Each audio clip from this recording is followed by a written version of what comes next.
Bonjour à toutes et tous, bienvenue pour ce nouveau webinaire thématique, le numéro 6 de l'Observatoire des impacts territoriaux de la crise, donc qui sera centré aujourd'hui sur les impacts de la crise du Covid et du rebond sur l'activité touristique dans les territoires et aussi de manière plus globale, les impacts de la crise et du rebond sur les territoires au profil touristique. Donc on aura vraiment deux niveaux de présentation.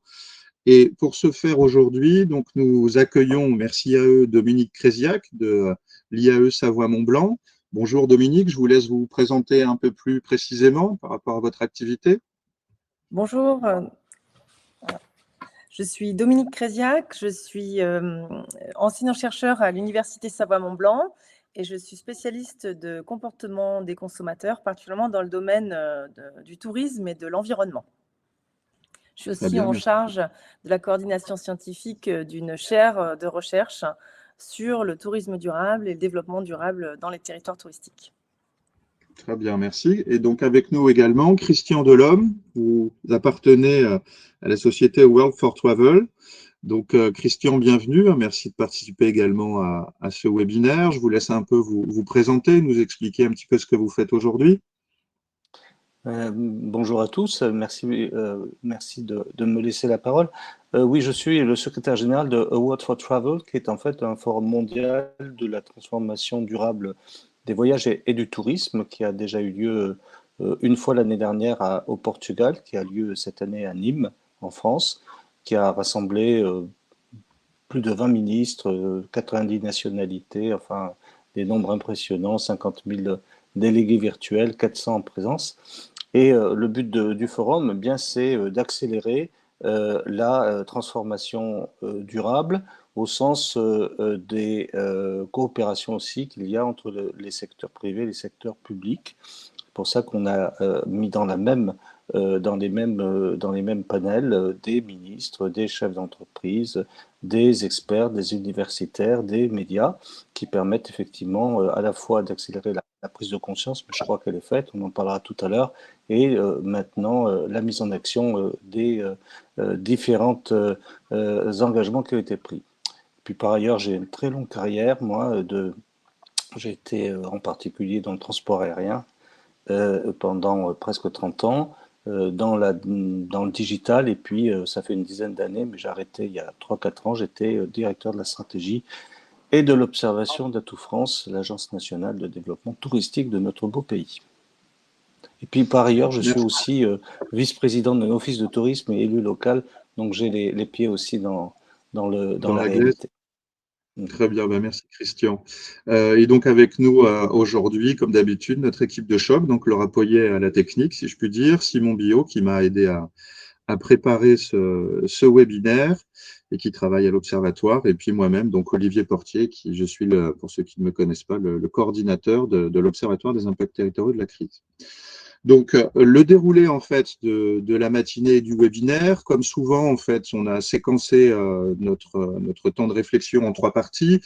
Une première partie qui sera consacrée donc à une présentation des résultats des travaux qu'on a réalisés à l'Observatoire, donc sur les impacts territoriaux de la crise, sur l'activité touristique en tant que telle, et après on zoomera plutôt sur ce que nous on qualifie de territoire touristique de manière un peu conventionnelle. On vous l'expliquera.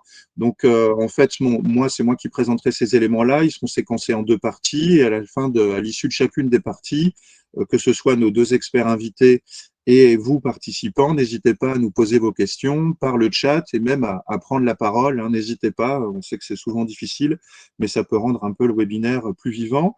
Et puis, on aura un deuxième temps qui sera présenté par Dominique, qui portera sur la transformation des habitudes de consommation et des mentalités face aux crises. Donc, ce sera très complémentaire de ce que je présenterai, qui, moi, est assez factuel, en fait, avec des données chiffrées un peu froides.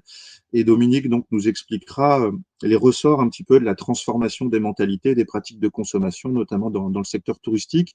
Et puis, pour conclure, comme d'habitude, pour les webinaires thématiques, une petite mise en débat où je poserai deux grandes questions un peu génériques à nos deux experts pour qu'ils nous donnent le point de vue, notamment par rapport à sans doute cette nécessité de faire évoluer nos modèles touristiques, notamment au regard des problématiques énergétiques et évidemment climatiques et environnementales.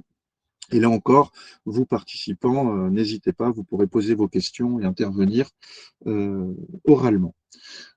Les quelques règles du jeu, elles sont très simples, hein. La première, et c'est souvent la plus difficile, n'hésitez pas à nous interpeller, hein. Ces webinaires sont faits pour qu'on diffuse un petit peu et qu'on échange avec vous sur les résultats que l'on produit, d'autant plus qu'on associe des experts, des sujets et des questions.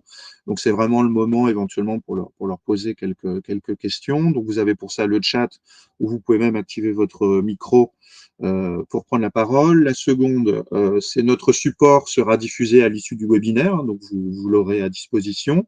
Et puis, troisième règle, vous pourrez revisionner, si vous avez des insomnies, ce webinaire sur notre chaîne YouTube. Là encore, un lien vous sera communiqué comme vous vous êtes inscrit au webinaire.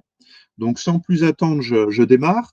Donc, quelques éléments introductifs sur le tourisme face à la crise. Alors, mon prisme sera franco-français, hein, et ce qui sera intéressant avec Dominique et Christian, c'est qu'on pourra évoquer ces problématiques-là peut-être à un niveau qui dépassera le cadre strict de la France. Mais en ce qui me concerne, les données que je présente ne porteront que sur la France et ses territoires. Juste de manière introductive, quelques chiffres hein, pour recadrer, mais bien délimiter l'importance du secteur touristique dans l'économie française. C'est à peu près 8% du PIB. C'est des estimations de 2 millions d'emplois directs et indirects. Et puis surtout, pendant la crise, c'est 38 milliards d'euros d'aide publique pour aider le secteur à s'en sortir. Et sinon, vous avez sous les yeux, si tout va bien, un graphique qui vous présente en fait l'évolution du chiffre d'affaires du secteur touristique ventilé par hôtellerie de plein air, c'est la courbe en bleu, hôtellerie au sens global qui inclut le secteur de l'hôtellerie de plein air, et puis en jaune, le secteur de la restauration. Et on a ici des évolutions mensuelles à partir du 1er janvier 2019, c'est-à-dire avant crise, et puis ensuite on peut percevoir notamment les grandes périodes de confinement qui sont en rosé sur le graphique ici en arrière-fond. Et ce qui est très intéressant, c'est que l'on voit, quel que soit le secteur, mais surtout pour les secteurs de la restauration et de l'hôtellerie au sens global, que lorsqu'on compare en fait le niveau de chiffre d'affaires par rapport au même mois de l'année 2019, donc de l'année qui précède le démarrage de la crise du Covid, on voit que évidemment en 2020 on est très en dessous avec un plancher extrêmement bas, avec un effondrement véritable des chiffres d'affaires, quel que soit le secteur. Vous voyez, on est sur des baisses de plus de 60%, on est même à 90% de baisse du chiffre d'affaires pour l'hôtellerie et la restauration. Évidemment, ça remonte à la sortie des confinements. On retrouve même le niveau d'avant-crise pour le secteur de l'hôtellerie de plein air. Réinterviennent des cycles de restriction de déplacement, un peu moins drastiques, mais tout de même très violentes, et notamment avec les fermetures de stations de ski. Donc là, à nouveau, on observe des chutes de chiffre d'affaires, notamment pendant les périodes hivernales, qui sont considérables, autour de 60%, et en plus, là, on traverse un plateau. Et puis après, intervient quand même ce qu'on peut qualifier de sortie de crise, notamment, on a observé un redémarrage de l'activité en général et au niveau mondial. Et là, on voit que pour l'hôtellerie de plein air, on retrouve des niveaux supérieurs à l'avant-crise, sauf sur le milieu d'année, et même ça redécolle considérablement en fin d'année et en fin d'année 2021 et début d'année 2022. Pour la restauration, on retrouve un niveau à peu près conforme à ce qu'on voyait avant crise, c'est même un peu mieux. En revanche, c'est l'hôtellerie qui a du mal à retrouver son niveau d'avant-crise. Donc, un secteur touristique, évidemment, et vous le savez sans doute mieux que moi, extrêmement impacté par la crise du Covid et les différents confinements. Donc maintenant, ce que je vous propose, c'est d'avoir une entrée plutôt sectorielle, croisée avec les territoires, c'est-à-dire d'essayer de mesurer quels ont été les effets de la crise sur l'activité touristique, mais à une échelle territoriale. Donc, on a assez peu de données finalement à un niveau géographique fin. Donc, on a mobilisé ce qui était à notre disposition, notamment, on a mobilisé les données qui portent sur les nuitées, et ces données sont disponibles à l'échelle départementale. Et là, on a utilisé en fait une classification des départements, une classification qui est dite officielle, qui a été élaborée en 2006 par la direction du tourisme, et qui décompose en fait, qui classe les départements en plusieurs catégories, notamment littoral, c'est ceux qui figurent en bleu sur la carte, les mixtes, alors qui peuvent être soit rural et urbain, soit littoral et urbain, par exemple la Gironde qui est ici. On a les départements purement urbains, hein, on retrouve dans le nord de la France le Nord-Pas-de-Calais, une partie évidemment d'Île-de-France, on retrouve aussi le Rhône avec Lyon, les territoires, les départements de montagne, qu'on retrouve principalement dans les Alpes, les Pyrénées, mais aussi dans le Massif central et les Cévennes, les départements ruraux, la Corse, qui est classée de manière un peu spécifique, et les Outre-mer. Et ensuite, on a regardé en tendance quelles étaient les évolutions des nuitées sur la grande période antérieure à la crise du Covid, 2015-2019, qui est une période sur le plan économique, sur le plan social, plutôt tout à fait favorable au niveau national. On voit que quelle que soit la strate de département, enfin la catégorie de département, les nuitées ont progressé assez rapidement. C'est une progression au niveau national de 7,4%, donc une dynamique touristique a priori plutôt favorable. Et puis, bon, assez variable suivant les catégories de territoire. On voit qu'il y a une véritable explosion des nuitées dans les DOM. C'est un peu plus mitigé dans les territoires de montagne où la progression est entre guillemets que de 3,2%. Et puis ensuite intervient la crise, et donc là on est sur l'année 2020, et effectivement on constate en toute logique et de manière assez intuitive un effondrement du nombre de nuitées. Au niveau national, c'est une division par deux, avec là encore des variations assez fortes suivant les types de départements, même si on est quasi systématiquement sur des baisses supérieures à 40%. Et on a parmi les territoires les plus impactés, c'est les départements urbains, notamment les départements franciliens qui ont subi donc une baisse du nombre de nuitées de 65%, c'est très intense. Et puis les moins impactés sur l'année 2020, ça peut sembler paradoxal, mais c'est les territoires de montagne avec une baisse de moins 37%, puisqu'effectivement, les confinements qui les ont les plus impactés, c'est plutôt ceux de 2021, où là, la dynamique leur a été extrêmement défavorable, et c'est la colonne qui suit. Vous avez là l'évolution donc du nombre de nuitées entre 2020 et 2021, donc durant l'année 2021, et on voit que ça redémarre à peu près partout, sauf dans les DOM, où la baisse est de 20%, parce qu'effectivement l'épidémie a été encore très virulente, notamment l'été dernier. Et puis les territoires de montagne, pénalisés par le confinement hivernal, ont subi aussi une très forte baisse de leur nombre de nuitées. Et là, vous avez sur la période globale, en gros, au regard des dernières données disponibles fin 2021 et comparées à l'avant-crise, on voit que finalement, le rebond n'a pas permis de compenser le choc extrêmement violent observé durant l'année 2020, ce qui fait qu'au global, au niveau national, on est sur une baisse de 46%, donc une diminution presque par deux du nombre de nuitées. Et puis, l'ensemble des catégories de départements a été impacté, avec des territoires urbains très impactés, 58% de baisse, et ceux qui ont plutôt le mieux résisté, c'est la Corse, les départements corse, avec une baisse entre guillemets que de moins 22,2%. Et si on regarde maintenant ces informations de manière territorialisée, c'est-à-dire à l'échelle de l'ensemble des départements français, pour essayer de matérialiser un peu plus finement les différences territoriales, les impacts très différenciés de la crise et du rebond durant cette période, on voit ici sur la carte en haut à gauche qui porte sur l'année 2020, on a du rouge partout. Donc tous les départements ont été impactés, particulièrement le Val-de-Marne, les départements alsaciens, le Haut-Rhin et le Bas-Rhin. On voit les Alpes-Maritimes aussi très impactées, les Hautes-Pyrénées très fortement impactées, et puis les départements des Alpes plutôt modérément impactés, puisque je l'ai dit tout à l'heure, le confinement hivernal est plutôt intervenu durant l'année 2021. Pardon. Et donc là, voilà, on voit vraiment un choc généralisé qui frappe l'ensemble des départements français. Et ensuite, si on regarde la carte de droite qui porte sur l'année 2021, qui est donc plutôt une année de rebond, on voit une majorité de départements en bleu, mais on a encore quelques départements en rose, voire rouge foncé, notamment dans les territoires alpins. Et on voit bien ici ce que je disais, c'est l'impact très lourd et très violent du confinement hivernal sur les territoires spécialisés dans le tourisme de ski, ainsi qu'aussi certains territoires des Pyrénées, notamment l'Ariège et la Haute-Garonne. La Corse rebondit très fortement en bleu foncé, et puis du coup la carte sur l'ensemble de la période, et là on retrouve une carte intégralement composée de rouge, voire de rouge vif, qui traduit bien effectivement cette dynamique défavorable, c'est-à-dire qu'on n'est aucun département, à part celui de Mayotte, euh, c'est assez étonnant, mais après, je suis assez sceptique sur la qualité des données, notamment pour le territoire de Mayotte. On voit qu'effectivement, le choc a été beaucoup plus violent que le rebond, et du point de vue des nuitées, fin 2021, quel que soit le département, on était très loin de retrouver le niveau d'avant-crise. Et on voit vraiment en rouge vif les territoires franciliens, donc les territoires urbains, très frappés, sans doute notamment à cause de la mise à l'arrêt d'une certaine forme de tourisme, notamment de congrès, et puis les territoires alpins très lourdement frappés par la fermeture des stations. Ensuite, si on zoome un peu, je passerai assez vite, mais vous pourrez regarder ça à tête reposée lorsqu'on vous communiquera le support.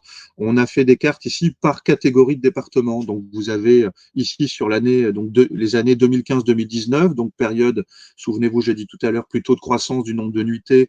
On voit que ça augmente à peu près partout. Les territoires littoraux sont en pleine croissance. Les territoires mixtes, c'est un peu plus mitigé, mais quand même globalement, on a une majorité de bleus, donc une progression du nombre de nuitées. Les territoires urbains, voyons, on n'en a pas beaucoup, hein, on en a 5 ou 6, s'en tirait plutôt pas trop mal, à part en Île-de-France, où notamment les Yvelines étaient plutôt marquées par une baisse du nombre de nuitées. Les Outre-mer, plutôt en pleine forme, la Corse aussi. Le rural, qu'on voit émerger très largement le long de ce qu'on appelle la diagonale du vide, quand même plutôt globalement sur des trajectoires positives. Et les territoires de montagne, mis à part le Cantal, et si je dis pas de bêtises, la Lozère et l'Aveyron, qui ont été marqués par une baisse. Et si on produit le même exercice sur la période 2020, donc là, on retrouve nos cartes finalement intégralement couvertes de rouge, et on peut voir que ce soit les territoires littoraux, les territoires mixtes, les territoires ruraux, même les outre-mer et les territoires de montagne ont plutôt été massivement impactés. Et là, on arrive sur l'année 2021, où on a du bleu partout pour les territoires littoraux, donc qui vraiment rebondissent de manière tout à fait favorable. C'est un peu plus mitigé pour les territoires mixtes, où on a 5 départements qui sont frappés par une baisse. Les territoires urbains, là aussi, le constat est un peu plus mitigé. Le rebond ne se produit pas partout. Les territoires de montagne, c'est là où on voit que le choc, enfin la capacité de rebond est la plus faible, avec les territoires notamment des Alpes, donc je répète, frappés par la fermeture des stations. Pareil pour l'Ariège. Les Hautes-Pyrénées, en revanche, parviennent à rebondir et le Cantal est impacté. Et puis, vous avez les territoires ruraux où là, le bilan est un peu plus mitigé. Et on a quand même pas mal de départements en bleu. La Corse rebondit bien. Et les DOM, c'est mitigé avec notamment la Réunion et Mayotte qui progressent quand les autres, Guadeloupe et Guyane et la Martinique enregistrent une diminution des nuitées, même pendant la période soi-disant de rebond en 2021. Ce qui nous donne au final cette carte sur 2019, ces cartes sur 2019-2021. Les littoraux n'ont pas réussi à retrouver leur niveau d'avant-crise. Aucun département au profil mixte. Aucun département au profil urbain n'a trouvé son niveau d'avant-crise, aucun territoire de montagne, aucun territoire de rural, en milieu rural, pardon. Donc vraiment un choc généralisé qui frappe bien toutes les catégories de territoires. Donc on a vu les tendances en moyenne et là on voit que même dans le détail, parmi ces catégories, effectivement, aucun type de département n'a réussi à retrouver son niveau de nuitée d'avant-crise à la fin 2021. Ensuite, comment nous avons procédé? On a essayé de produire des éléments d'analyse à une échelle plus fine. Et là, on a commencé en fait à introduire en fait un profilage des territoires. Et on a essayé de définir, suivant une méthode particulière, conventionnelle. On n'a pas la prétention de définir de manière ultra précise et officielle le profil plus ou moins touristique des territoires. Mais en fait, on mobilise une grille d'analyse qu'on a l'habitude de mobiliser à l'Observatoire. C'est une grille d'analyse qui a été développée par l'économiste Laurent Davzy, qui porte sur la captation de revenus et la circulation de richesses entre territoires. Et en fait, dans les travaux de Davzy, il avait démontré à partir des années 90 que produire de la richesse, c'est-à-dire enregistrer de la croissance économique, pouvait ne pas suffire à générer du développement au niveau territorial. Alors, ce que j'entends par développement, c'est, pour le résumer, on n'a pas beaucoup de temps ici, c'est générer une amélioration des conditions sociales des populations, c'est-à-dire générer une baisse du chômage, une baisse de la pauvreté et une amélioration du niveau de vie des populations. Et donc, du coup, Davzy explique que pour qu'un territoire se développe, il doit certes produire de la richesse, mais il doit aussi et surtout capter du revenu en provenance de l'extérieur de ses frontières. Et pour capter du revenu, il dispose de différents leviers qui lui permettent de capter différents types de revenus, qu'il appelle les revenus productifs concurrentiels, qui sont issus des activités productives exportatrices des territoires. Il y a les revenus publics, qui sont liés au fait que vivent des fonctionnaires dans les territoires. Les revenus sociaux, liés à la présence d'individus ou de ménages qui sont dans des situations sociales particulières et qui, du coup, bénéficient de mécanismes de transfert et donc touchent un revenu social qui est issu de la redistribution nationale. Et puis, enfin, ce que Davzy appelait les revenus résidentiels, dans lesquels on trouve les dépenses touristiques. Et donc, du coup, on a la possibilité, grâce au système statistique national, à l'échelle des intercommunalités françaises, de mesurer ce que pèsent les dépenses touristiques dans l'ensemble des revenus captés par les territoires. C'est l'objet de la carte qui est présentée ici.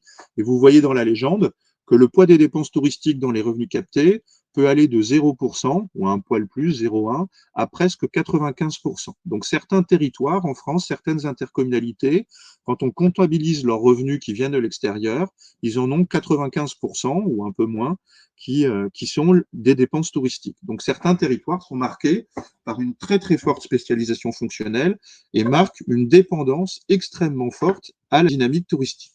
Et donc, du coup, là, cette carte nous montre une géographie finalement assez intuitive. Plus on est dans le vert foncé, plus la part des dépenses touristiques est importante. Plus on est en vert clair, voire blanc, plus elle est faible. Et on voit évidemment apparaître les territoires des Alpes, du Massif central, un petit peu du Morvan, des Vosges. Les franges franciliennes aussi apparaissent plutôt dépendantes des dépenses touristiques, les Pyrénées et puis les littoraux, évidemment, qui sont marqués par une forte proportion de revenus touristiques dans leurs revenus captés. Et donc, du coup, conventionnellement, on a défini un seuil au-delà duquel on a considéré que les territoires avaient un profil dit touristique. Alors, quand on parle de profil touristique, ça veut dire plutôt dépendant d'un point de vue macroéconomique local à la dynamique touristique. Donc, on peut évidemment critiquer cette définition dans la mesure où certains territoires qui dépendent de manière assez importante des dépenses touristiques n'ont pas fondamentalement un profil touristique avec une station balnéaire ou une station de ski. Néanmoins, c'est un vecteur extrêmement important de leur dynamique de développement et donc du coup, c'est un axe stratégique pour ce type de territoire. Et donc là, voilà, vous avez une cartographie en fait qui met en lumière toutes ces intercommunalités qui présentent un ratio de dépenses touristiques supérieur à 15%. Et donc dans cet échantillon, qui comprend 443 intercommunalités.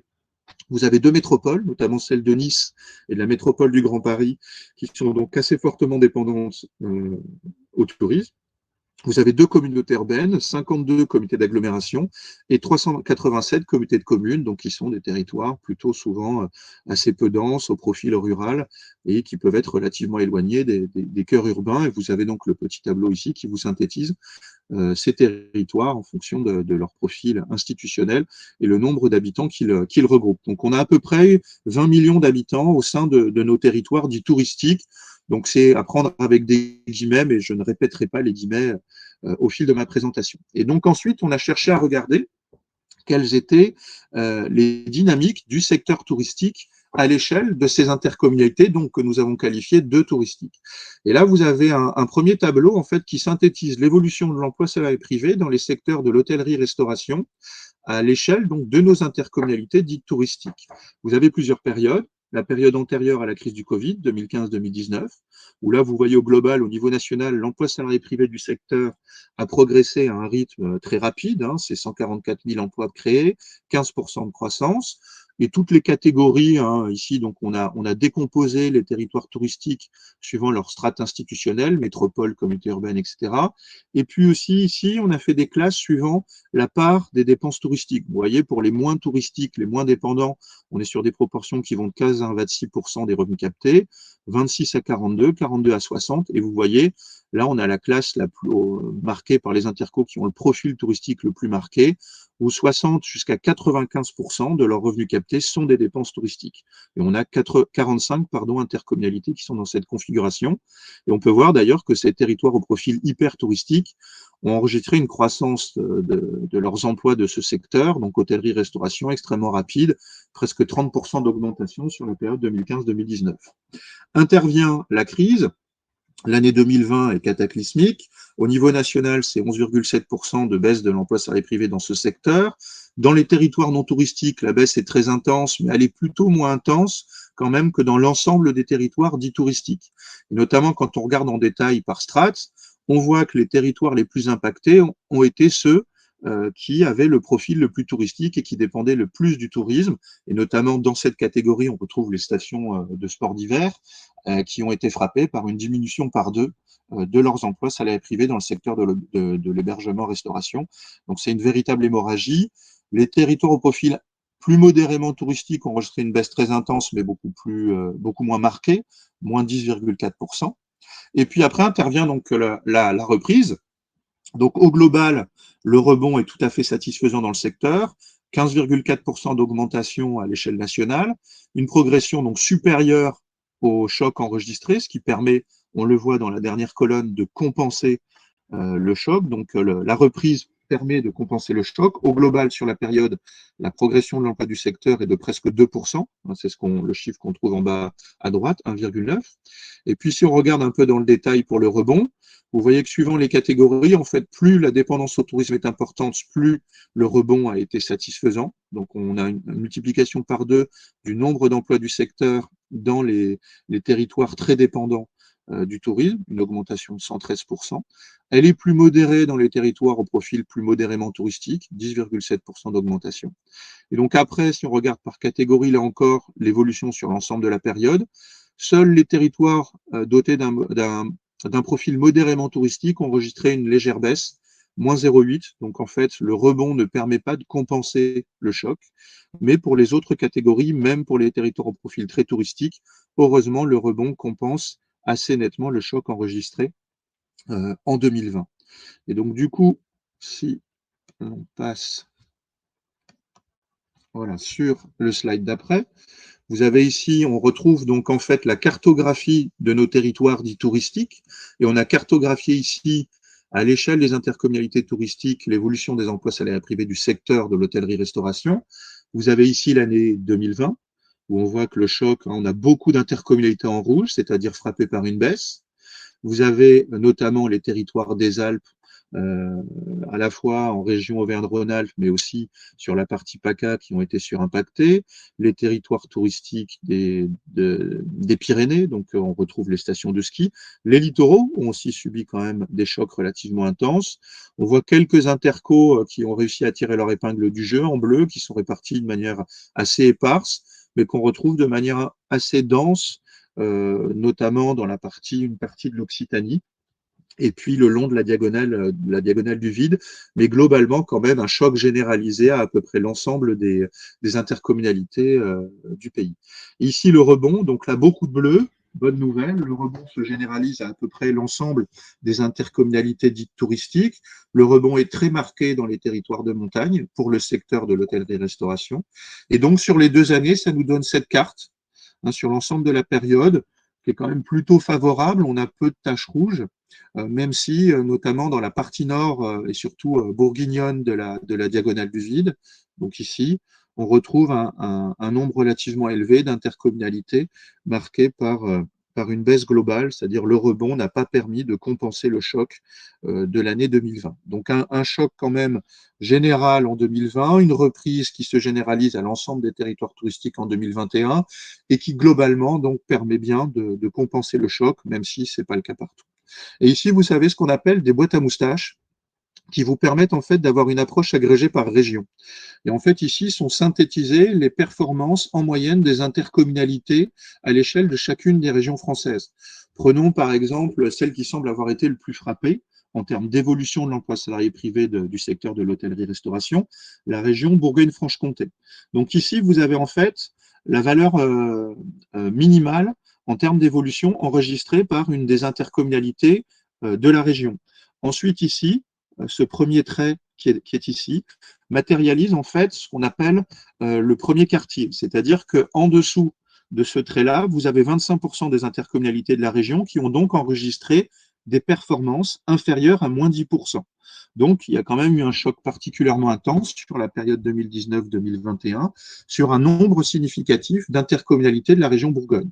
Ensuite, vous avez un trait qui matérialise ici l'évolution en moyenne des intercos. Et on voit que, au global, en moyenne, les intercos de la région Bourgogne-Franche-Comté ont enregistré une baisse de leurs emplois dans le secteur hôtellerie-restauration.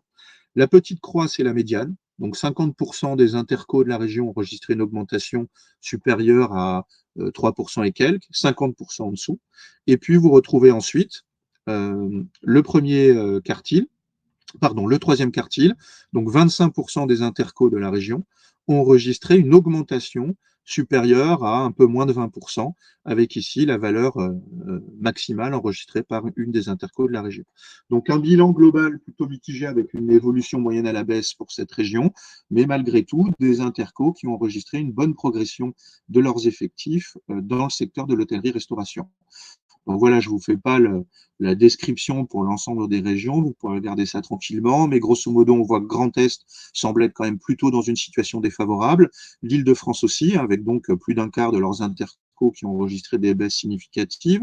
Centre-Val de Loire est aussi apparemment dans une situation plutôt mitigée. La Corse, en revanche, est dans une situation globale tout à fait avantageuse, avec un maximum d'intercommunalités en croissance sur la période.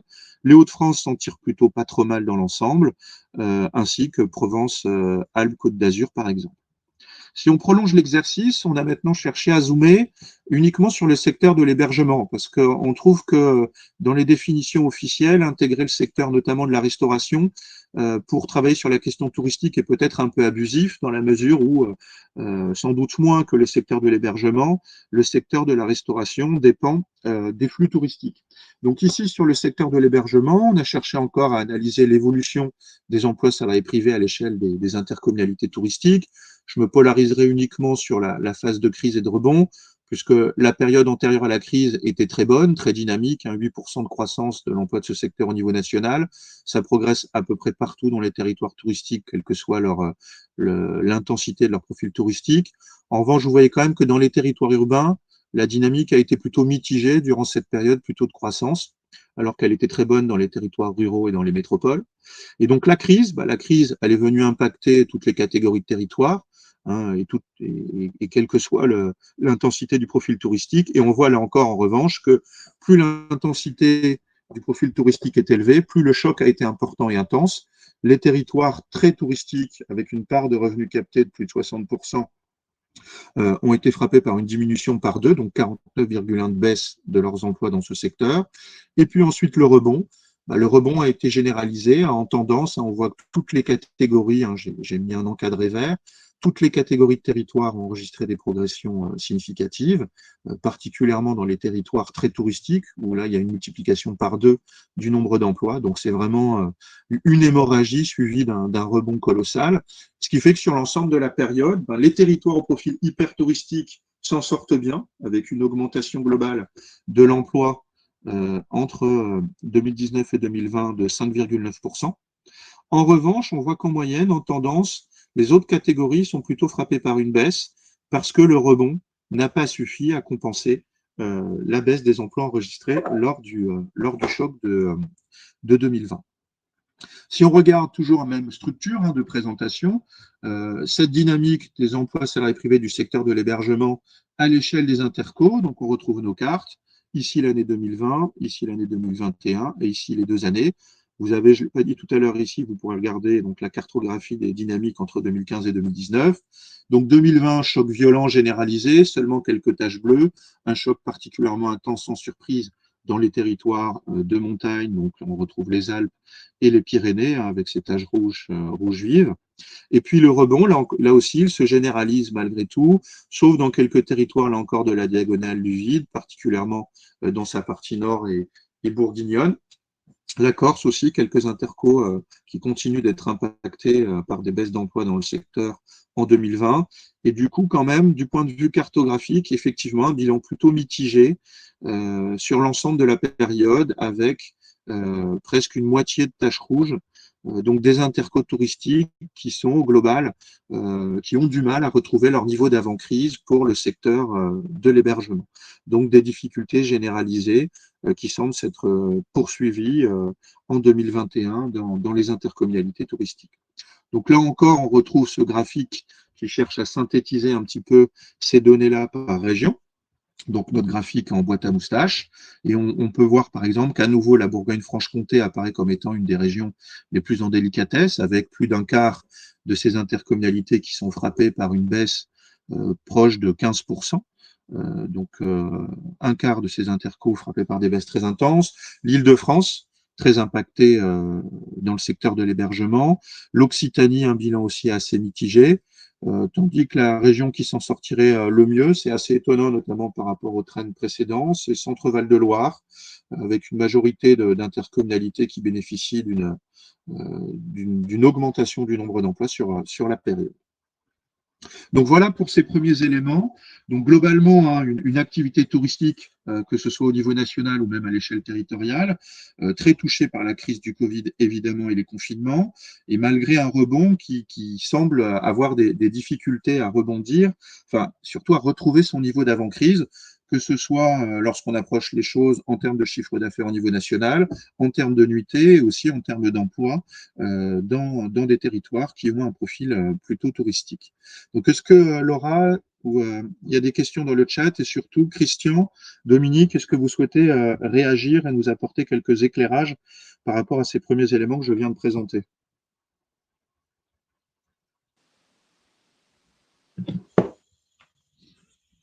Christian, Dominique? Oui, je vais me remettre en caméra. Oui, moi je confirme hein, en tant que moi je suis dans les Hautes-Pyrénées, donc je retrouve les chiffres que je connais. Sachant que les Hautes-Pyrénées c'est un peu particulier parce qu'il y a à la fois Lourdes et comment dirais-je, et l'hiver et les stations de ski, donc tout ça est un peu mélangé. Donc moi je retrouve mes petits, mais c'est pas forcément aussi simple. Moi, ce que je peux dire, c'est qu'au niveau international, on a à peu près la même chose. C'est-à-dire que pour l'Espagne, le rebond a été extrêmement fort. La Grèce a été beaucoup moins fort parce que beaucoup moins fort parce qu'ils ont beaucoup moins perdu pendant la période Covid parce qu'ils ont beaucoup moins fermé.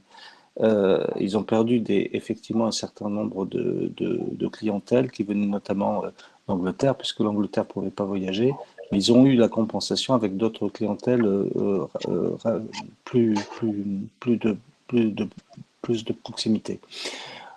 Pour ce qui concerne l'emploi, nous sommes quand même dans un stress d'emploi. On reste quand même sur les territoires à manquer d'emplois touristiques. Et je crois que même s'il y a eu des rebonds, ces rebonds masquent quand même quelque chose qui est quand même encore important, c'est que nous aurions pu embaucher beaucoup plus si on avait trouvé. Et c'est vrai à peu près partout, sur l'ensemble des territoires, soit en zone urbaine, soit en zone de montagne. C'est vrai dans les autres pays, c'est vrai aux États-Unis, c'est vrai en Angleterre, c'est vrai que moins important pour le tourisme, mais c'est vrai en Espagne, c'est vrai en Italie, en Grèce, c'est partout. Donc l'emploi touristique est quand même en berne encore dans cette période actuelle. Vous parlez là donc des difficultés de recrutement aussi, hein, qui serait un Oui, facteur oui, explicatif aussi oui, du difficile rebond du. Et donc ça renvoie à un exactement. déficit d'attractivité du secteur, effectivement, dans la restauration, notamment en France, on en a beaucoup parlé. Il y a eu ce qu'on a appelé la grande démission qui a frappé effectivement particulièrement ce secteur. Donc pour bien faire, il faudrait un petit peu comparer un petit peu avec les emplois non pourvus. Et ça existe évidemment.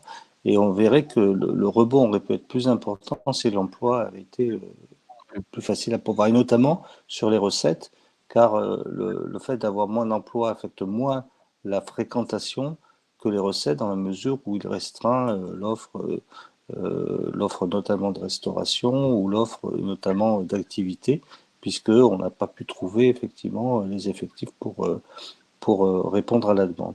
Ça, c'est une première chose que je voulais dire. La deuxième chose, c'est qu'on reste quand même sur un phénomène où on a un effet de rattrapage avec un effet bas de laine, mais peut-être on en parlera tout à l'heure, et qui fait que, attention, les rebonds sont aussi des rebonds peut-être éphémères et qui ne seront pas forcément reproductibles dans le temps. Je ne parle même pas de la crise actuelle, mais même sans la crise actuelle, il y aurait eu quand même un effet d'amortissement.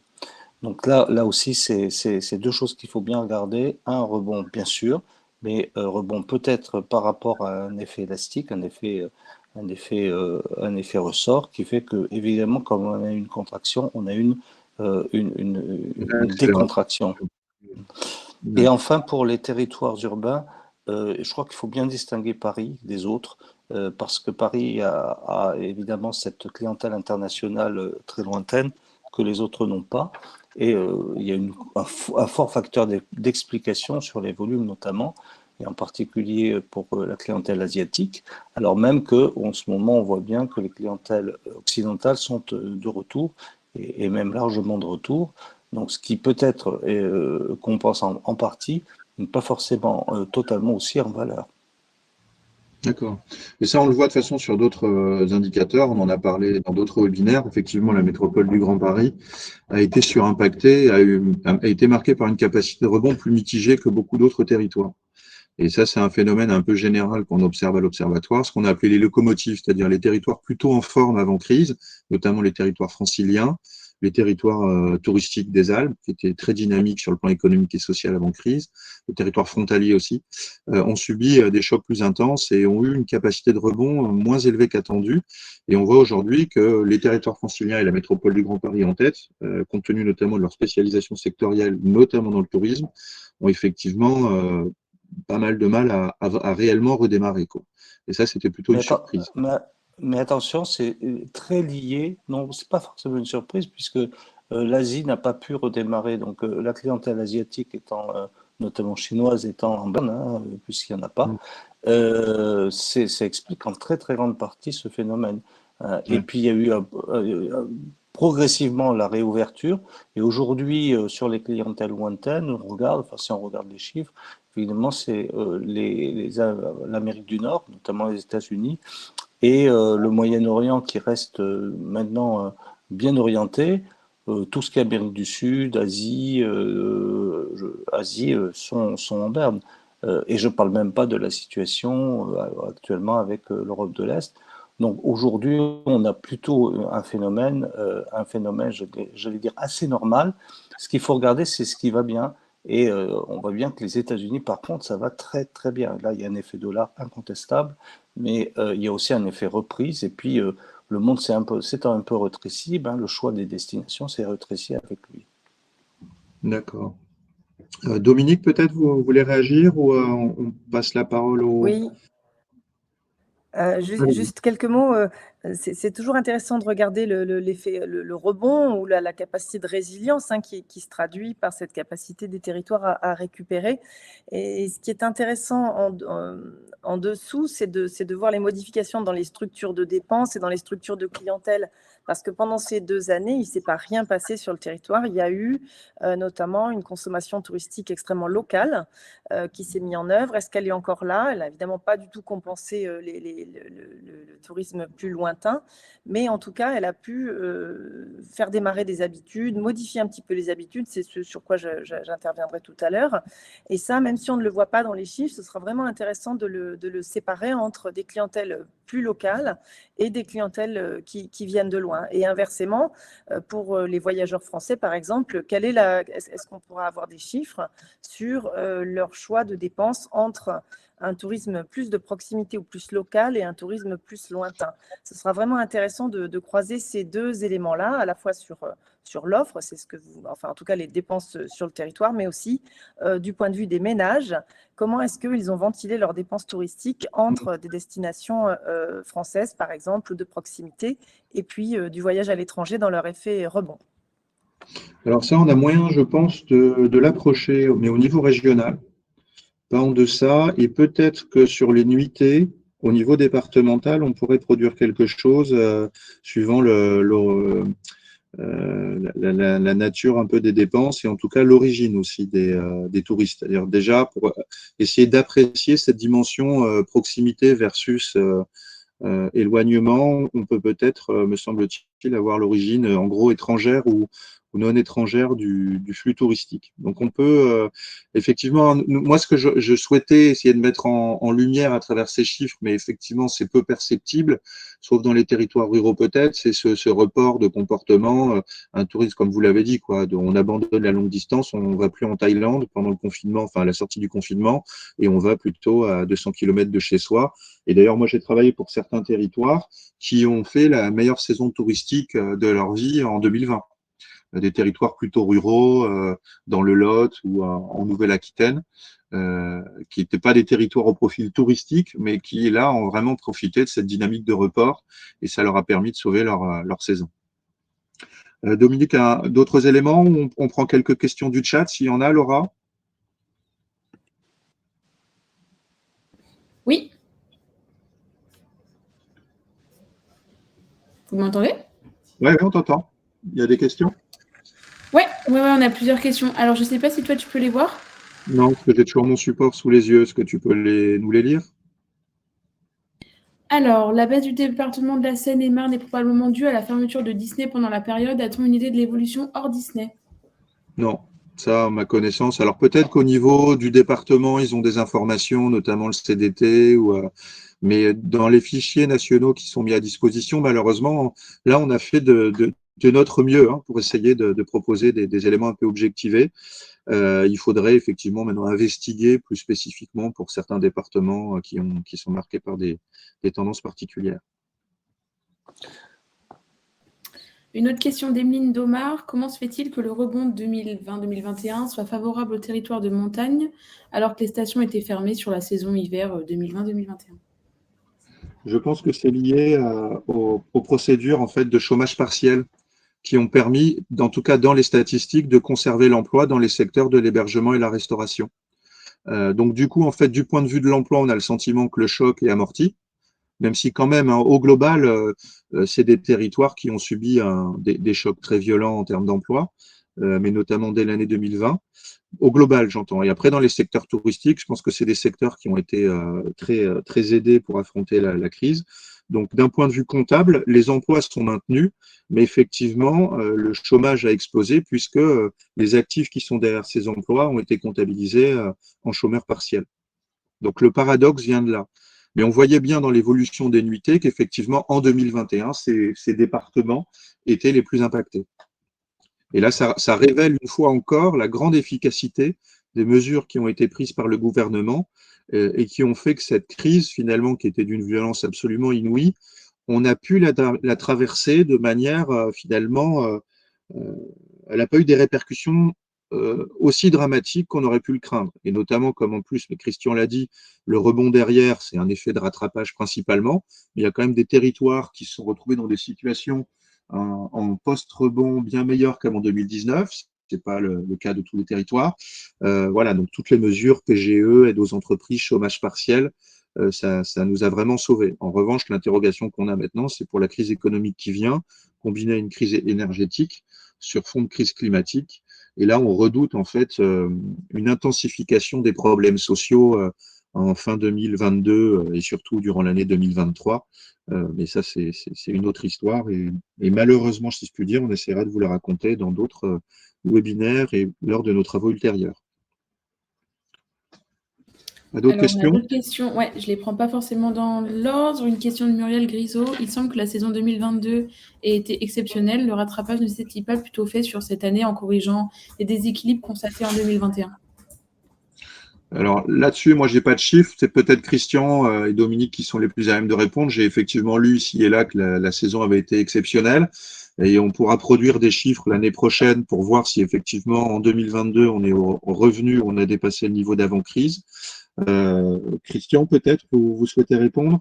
Oui, enfin moi je reçois pas mal de chiffres aussi, mais j'ai pas une vision globale encore. Donc sur la France, je pense on va atteindre peut-être pas tout à fait pour les phénomènes que j'ai dit, c'est-à-dire les clientèles internationales lointaines, on va pas atteindre le niveau de 19, en tout cas pas en recettes, pas en recettes touristiques, ça c'est sûr. Mais on va commencer à le tutoyer. On l'a vu tout à l'heure sur quelques chiffres. On arrive sur certaines, je crois que c'était sur l'hôtellerie de plein air en particulier, mais sur le reste aussi, on atteignait les chiffres de l'année dernière. Maintenant, ce qu'il faut les regarder, effectivement, c'est pas seulement la fréquentation, ce sont les revenus. Je pense qu'en revenus, on est loin du compte. Voilà, moi, c'est mon point de vue, y compris d'ailleurs sur la dépense domestique, car moi, je constate que quand même, il y a eu les gens sont bien repartis en congé, mais je n'ai pas l'impression que sur les territoires, les professionnels nous aient dit que les recettes étaient revenues à des niveaux qui étaient supportables pour eux ou suffisants pour eux. Alors, il y a ce phénomène dont j'ai parlé tout à l'heure, qui est celui de ne pas avoir pu aligner l'emploi qui était nécessaire. C'est une facteur d'explication. Je pense qu'il y a un deuxième facteur d'explication, mais on en parlera tout à l'heure sur les tendances, sur le fait qu'il y a un peu de modération. Je ne voudrais pas parler de sobriété pour ne pas prendre un mot connoté, mais je pense qu'il y a aussi ce phénomène-là. Oui, ça renvoie au changement de comportement dont va nous parler Dominique. Oui. Alors, apparemment, les chiffres là qu'on a vu passer ou les notes de conjoncture qu'on a vu passer sur les Alpes sont plutôt bonnes. De ce qu'on a pu lire, mais finalement, on revient à des niveaux d'avant crise du Covid. Je rejoins tout à fait Christian sur la question du revenu. C'est plus des anecdotes, des rencontres avec des prestataires qui signalent qu'il y a eu une baisse de leur demande de prestations, notamment dans le domaine des loisirs, pour des gens qui étaient en séjour du fait de la chaleur, que certains vacanciers hésitaient à entreprendre des activités par crainte de la chaleur, même dans des destinations de montagne. Donc là aussi, je pense que l'automne, ce sera l'occasion d'avoir des chiffres peut-être plus précis, notamment publiés par l'agence Savoie-Mont-Blanc sur ce recul-là. Là, c'est simplement des impressions qui sont données au fil des contacts, mais on peut bien imaginer qu'il y a eu ce recul-là malgré la fréquentation. D'autant plus que là, on se dit revenir au niveau d'avant-crise, mais on pourrait raisonner aussi différemment et de manière un peu plus exigeante en disant voilà où auraient dû en être les territoires si, entre 2019 et 2022, ils avaient enregistré une trajectoire similaire à celle observée avant crise. Et là, souvent, on se rend compte que certes, parfois, on a pu retrouver le niveau d'avant-crise, mais on n'est pas là où théoriquement on aurait dû en être. Donc, on fait ce type d'exercice sur d'autres, notamment on a fait ça sur l'industrie ou sur l'emploi global dans le cadre de travaux antérieurs à l'observatoire. Et ça, c'est quelque chose aussi qu'on pourrait produire. Donc, on va attendre en fait juin, malheureusement, juin 2023 en ce qui nous concerne pour pouvoir produire des données sur l'emploi pour l'année 2022. Et à ce moment-là, on pourra faire ce type à la fois projeter les tendances observées, réelles, et puis simuler les tendances qu'on aurait dû enregistrer, les comparer par rapport à la réalité pour voir si on n'a fait que revenir au niveau antérieur ou si on est revenu sur le trend du cycle 2015-2019. Du coup, je vous propose d'avancer et rapidement, parce que je ne veux pas en plus empiéter sur le temps de parole de Dominique, présenter les impacts de la crise du Covid et du rebond sur les territoires touristiques. Donc là, on n'est plus focalisé sur l'activité touristique en tant que telle, mais essayer de voir si ces territoires très dépendants du tourisme ont, d'un point de vue économique général, plutôt souffert de la crise, et si sur le plan social, notamment du point de vue du chômage, ils ont été surimpactés. Donc on reprend notre carte, notre échantillon d'interco touristique, on en a 443, et ici, donc, vous avez un tableau sur l'évolution de l'emploi salarié privé global, suivant les différents cycles, comme tout à l'heure, la période antérieure à la crise. Vous voyez, au niveau national, la progression était tout à fait favorable. C'était vraiment une période entre guillemets bénie, 4,7% de croissance de l'emploi salarié privé. Toutes nos strates là, identifiées ici sont dynamiques de manière relativement homogène pour les territoires touristiques. Et puis, donc, 2020, la crise qui vient frapper donc l'ensemble des territoires. Au niveau national, c'est une baisse de moins 1,1% de l'emploi salarié privé. Et toutes les catégories de territoires au profil touristique sont marquées par une baisse de l'emploi.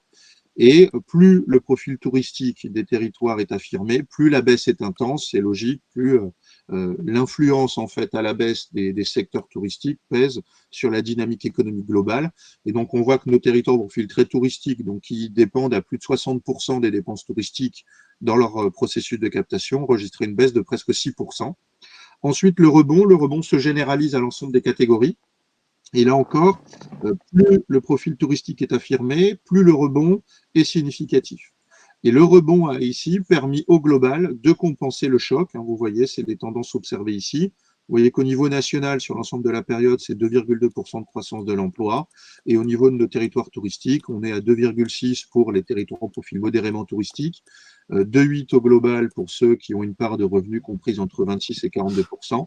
Et ainsi de suite. Donc là, en revanche, ça décroît un petit peu en proportion du poids des dépenses touristiques dans le processus de captation.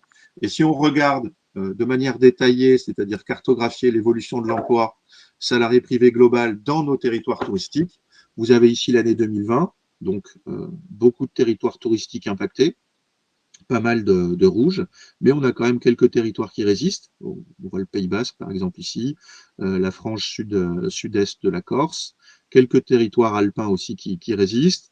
Le rebond qui se généralise vraiment à presque l'ensemble des territoires touristiques. On a du bleu quasiment partout.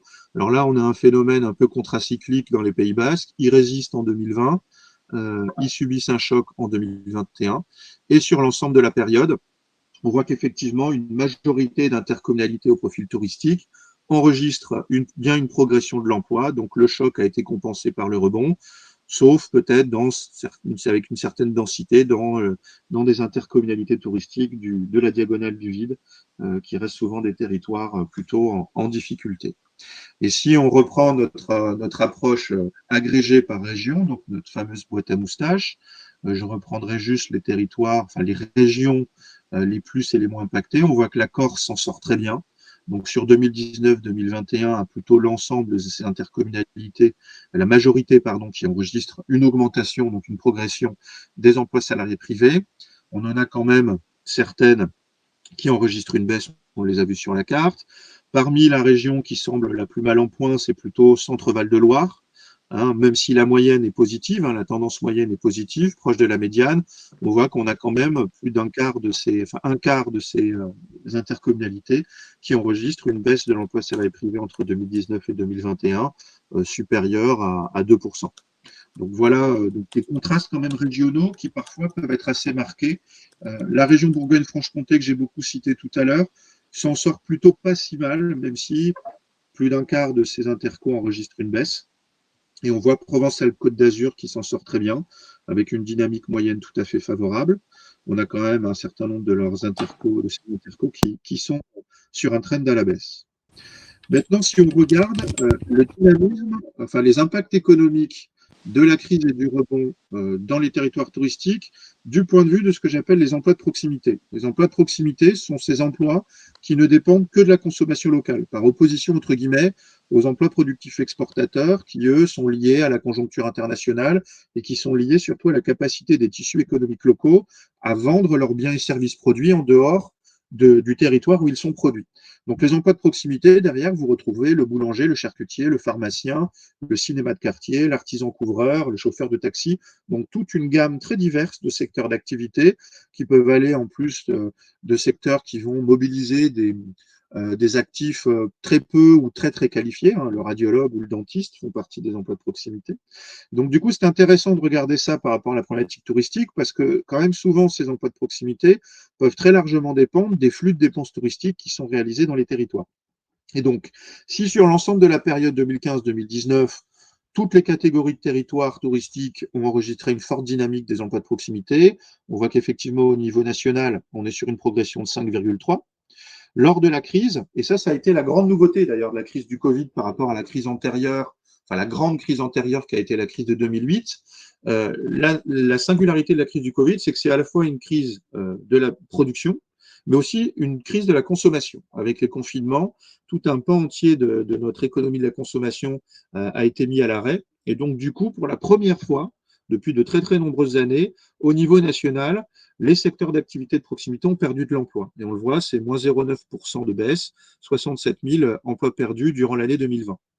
Et donc, du coup, cette baisse des emplois salariés privés de proximité, elle s'est répercutée dans toutes les catégories de territoires touristiques et elle a été particulièrement intense dans les territoires hyper dépendants du tourisme, donc ceux dotés qui disposent d'une part de dépenses touristiques dans leur revenu capté supérieure à 60%, 6,6% de baisse en moyenne.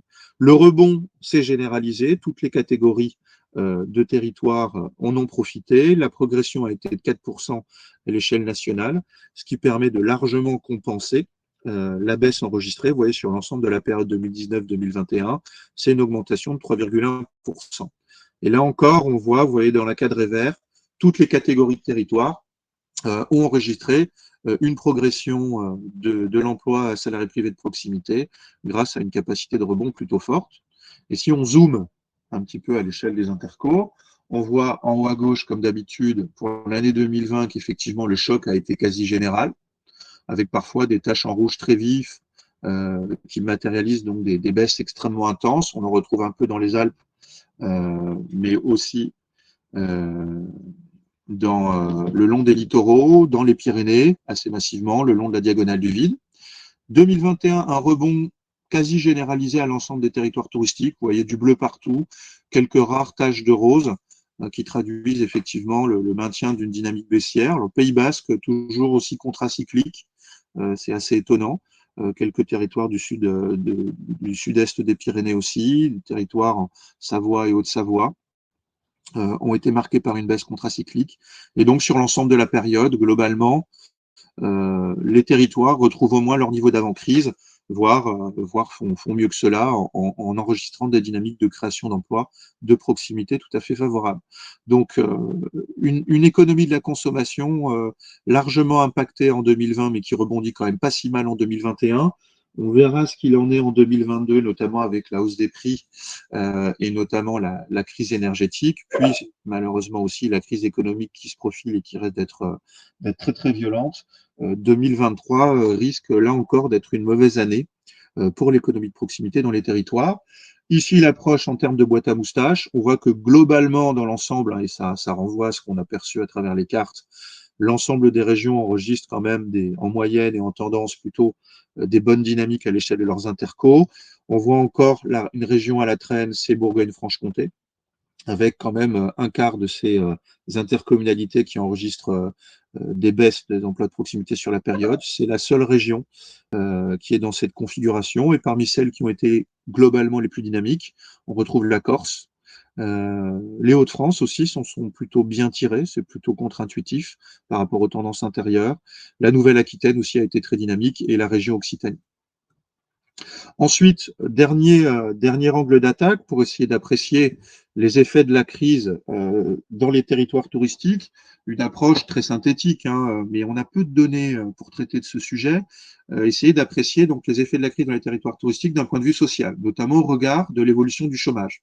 Donc vous avez ici l'évolution des demandeurs d'emploi dits de catégorie ABC à l'échelle de nos territoires touristiques, de nos intercommunalités touristiques. Donc pour la période 2019-2020, donc crise, vous voyez, j'ai mis un encadré rouge autour des valeurs, puisque là, on est frappé par une hausse généralisée des demandeurs d'emploi. C'est 4,9% d'augmentation au niveau national. Et vous voyez que dans les territoires dotés du profil le plus touristique, qui dépendent le plus du tourisme, on est sur une progression très rapide de 11%.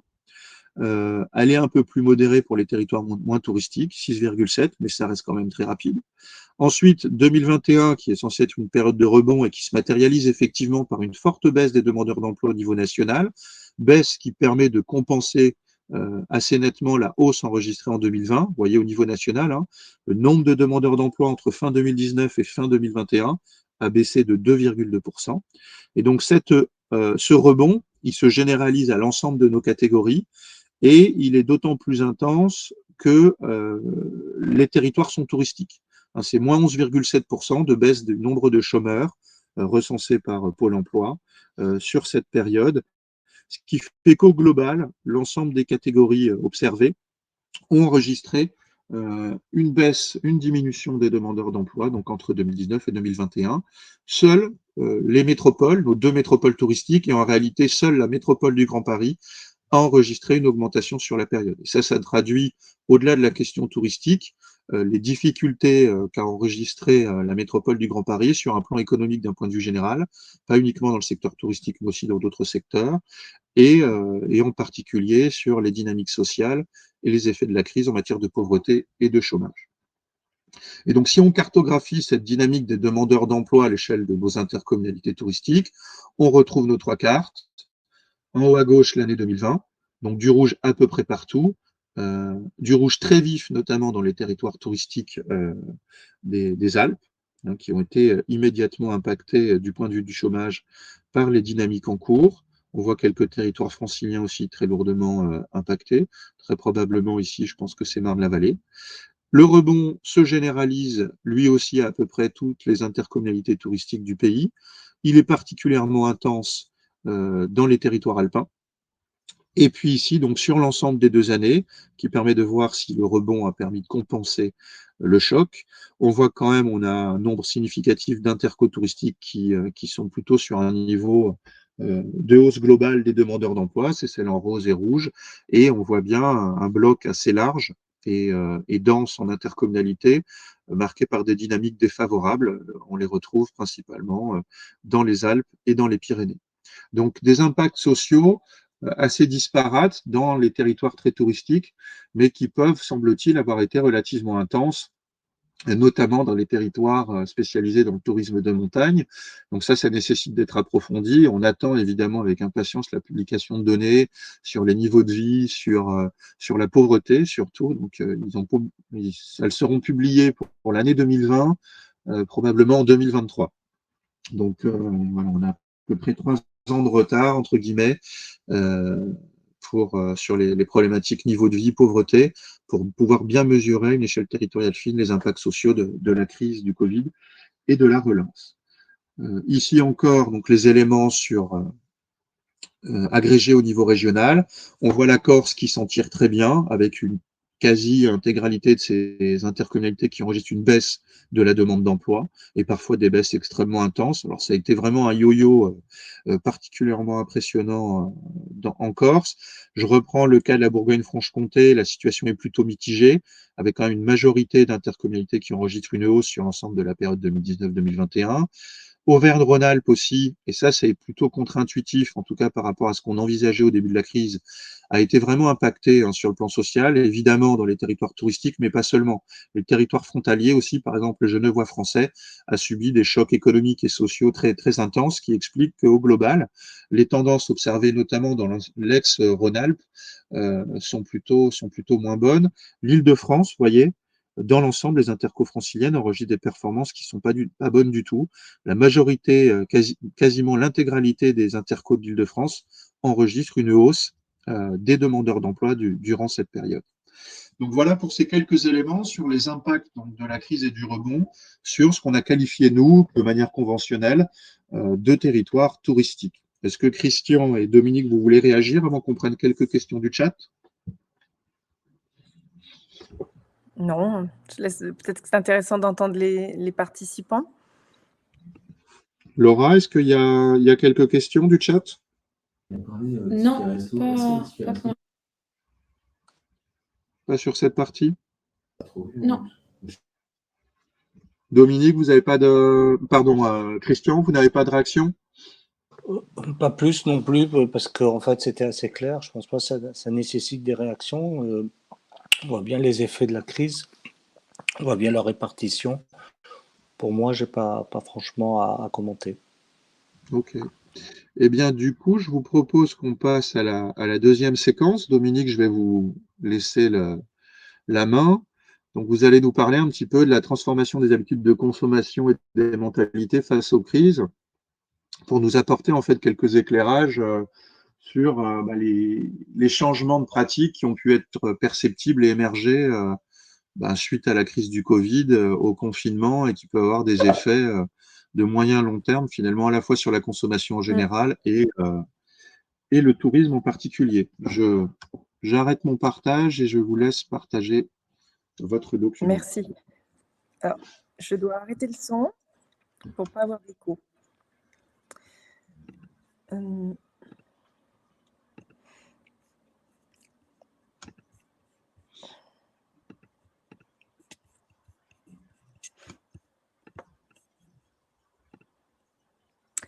Est-ce que vous voyez mon écran ? Oui. Parfait.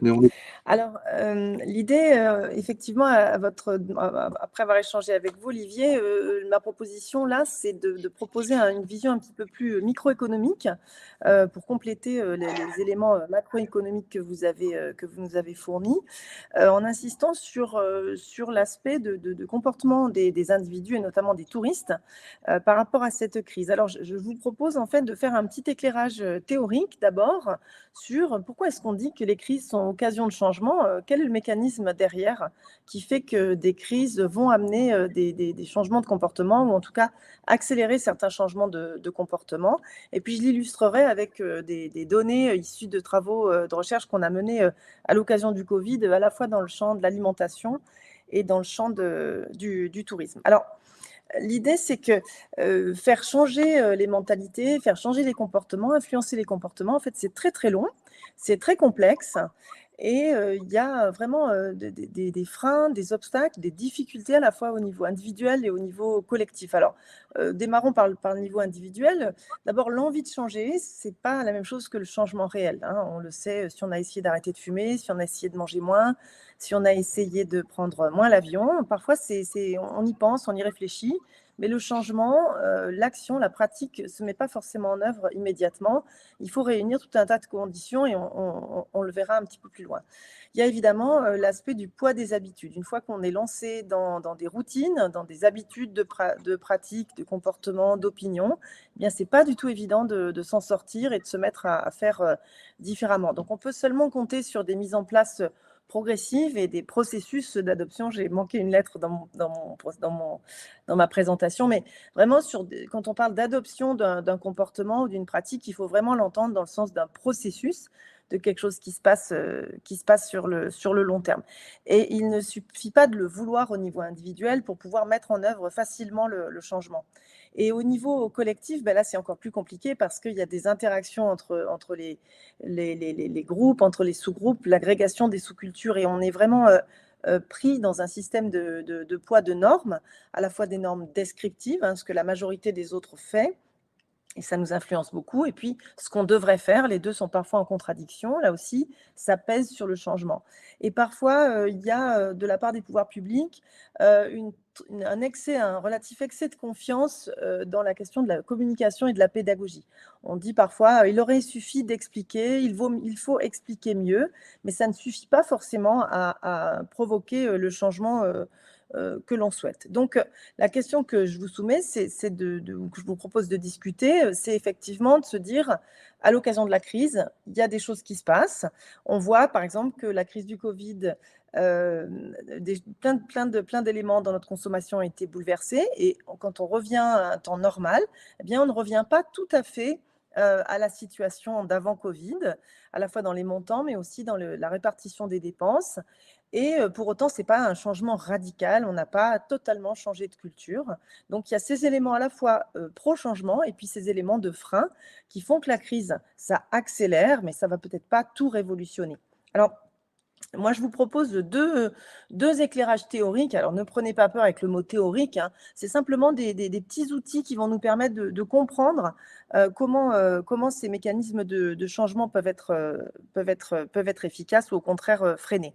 Alors, le premier, c'est ce qu'on appelle le biais d'inertie ou le biais de statu quo. Alors, là, je vais me référer à Kahneman, qui est un économiste qui a eu le prix Nobel en 2002, et qui met en évidence que les individus, dans leur fonctionnement au quotidien, finalement, ils requièrent très schématiquement à deux systèmes cérébraux complémentaires.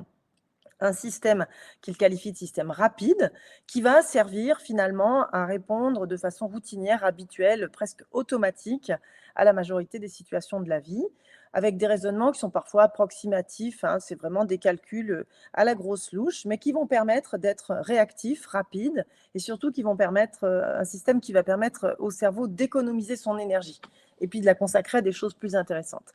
Mais en parallèle et de façon complémentaire, il y a un système cérébral beaucoup plus lent, qui est un système qui est le champ du raisonnement complexe, beaucoup plus laborieux, beaucoup plus gourmand en énergie, mais aussi beaucoup plus fiable. Et les individus vont recourir à ce système lent dans des situations qui l'exigent vraiment. La plupart du temps, ils vont avoir tendance à préférer réfléchir rapidement et à avoir une opinion rapide, facile, peu consommatrice d'énergie, si je puis dire, plutôt que de remettre en cause leur façon de penser, leur façon d'agir. Et l'idée, c'est que changer, évoluer, requiert vraiment un raisonnement, requiert d'y consacrer du temps, de peser longuement le pour et le contre, de changer ses habitudes pour éventuellement en former de nouvelles. Donc ça requiert le système lent de raisonnement. Et le cerveau, chaque fois qu'il peut, il va résister à cette tentation-là. Le cerveau, il peut être excité par des choses nouvelles, mais changer dans les pratiques et les comportements, on le sait, les neurosciences le montrent, c'est toujours beaucoup plus laborieux.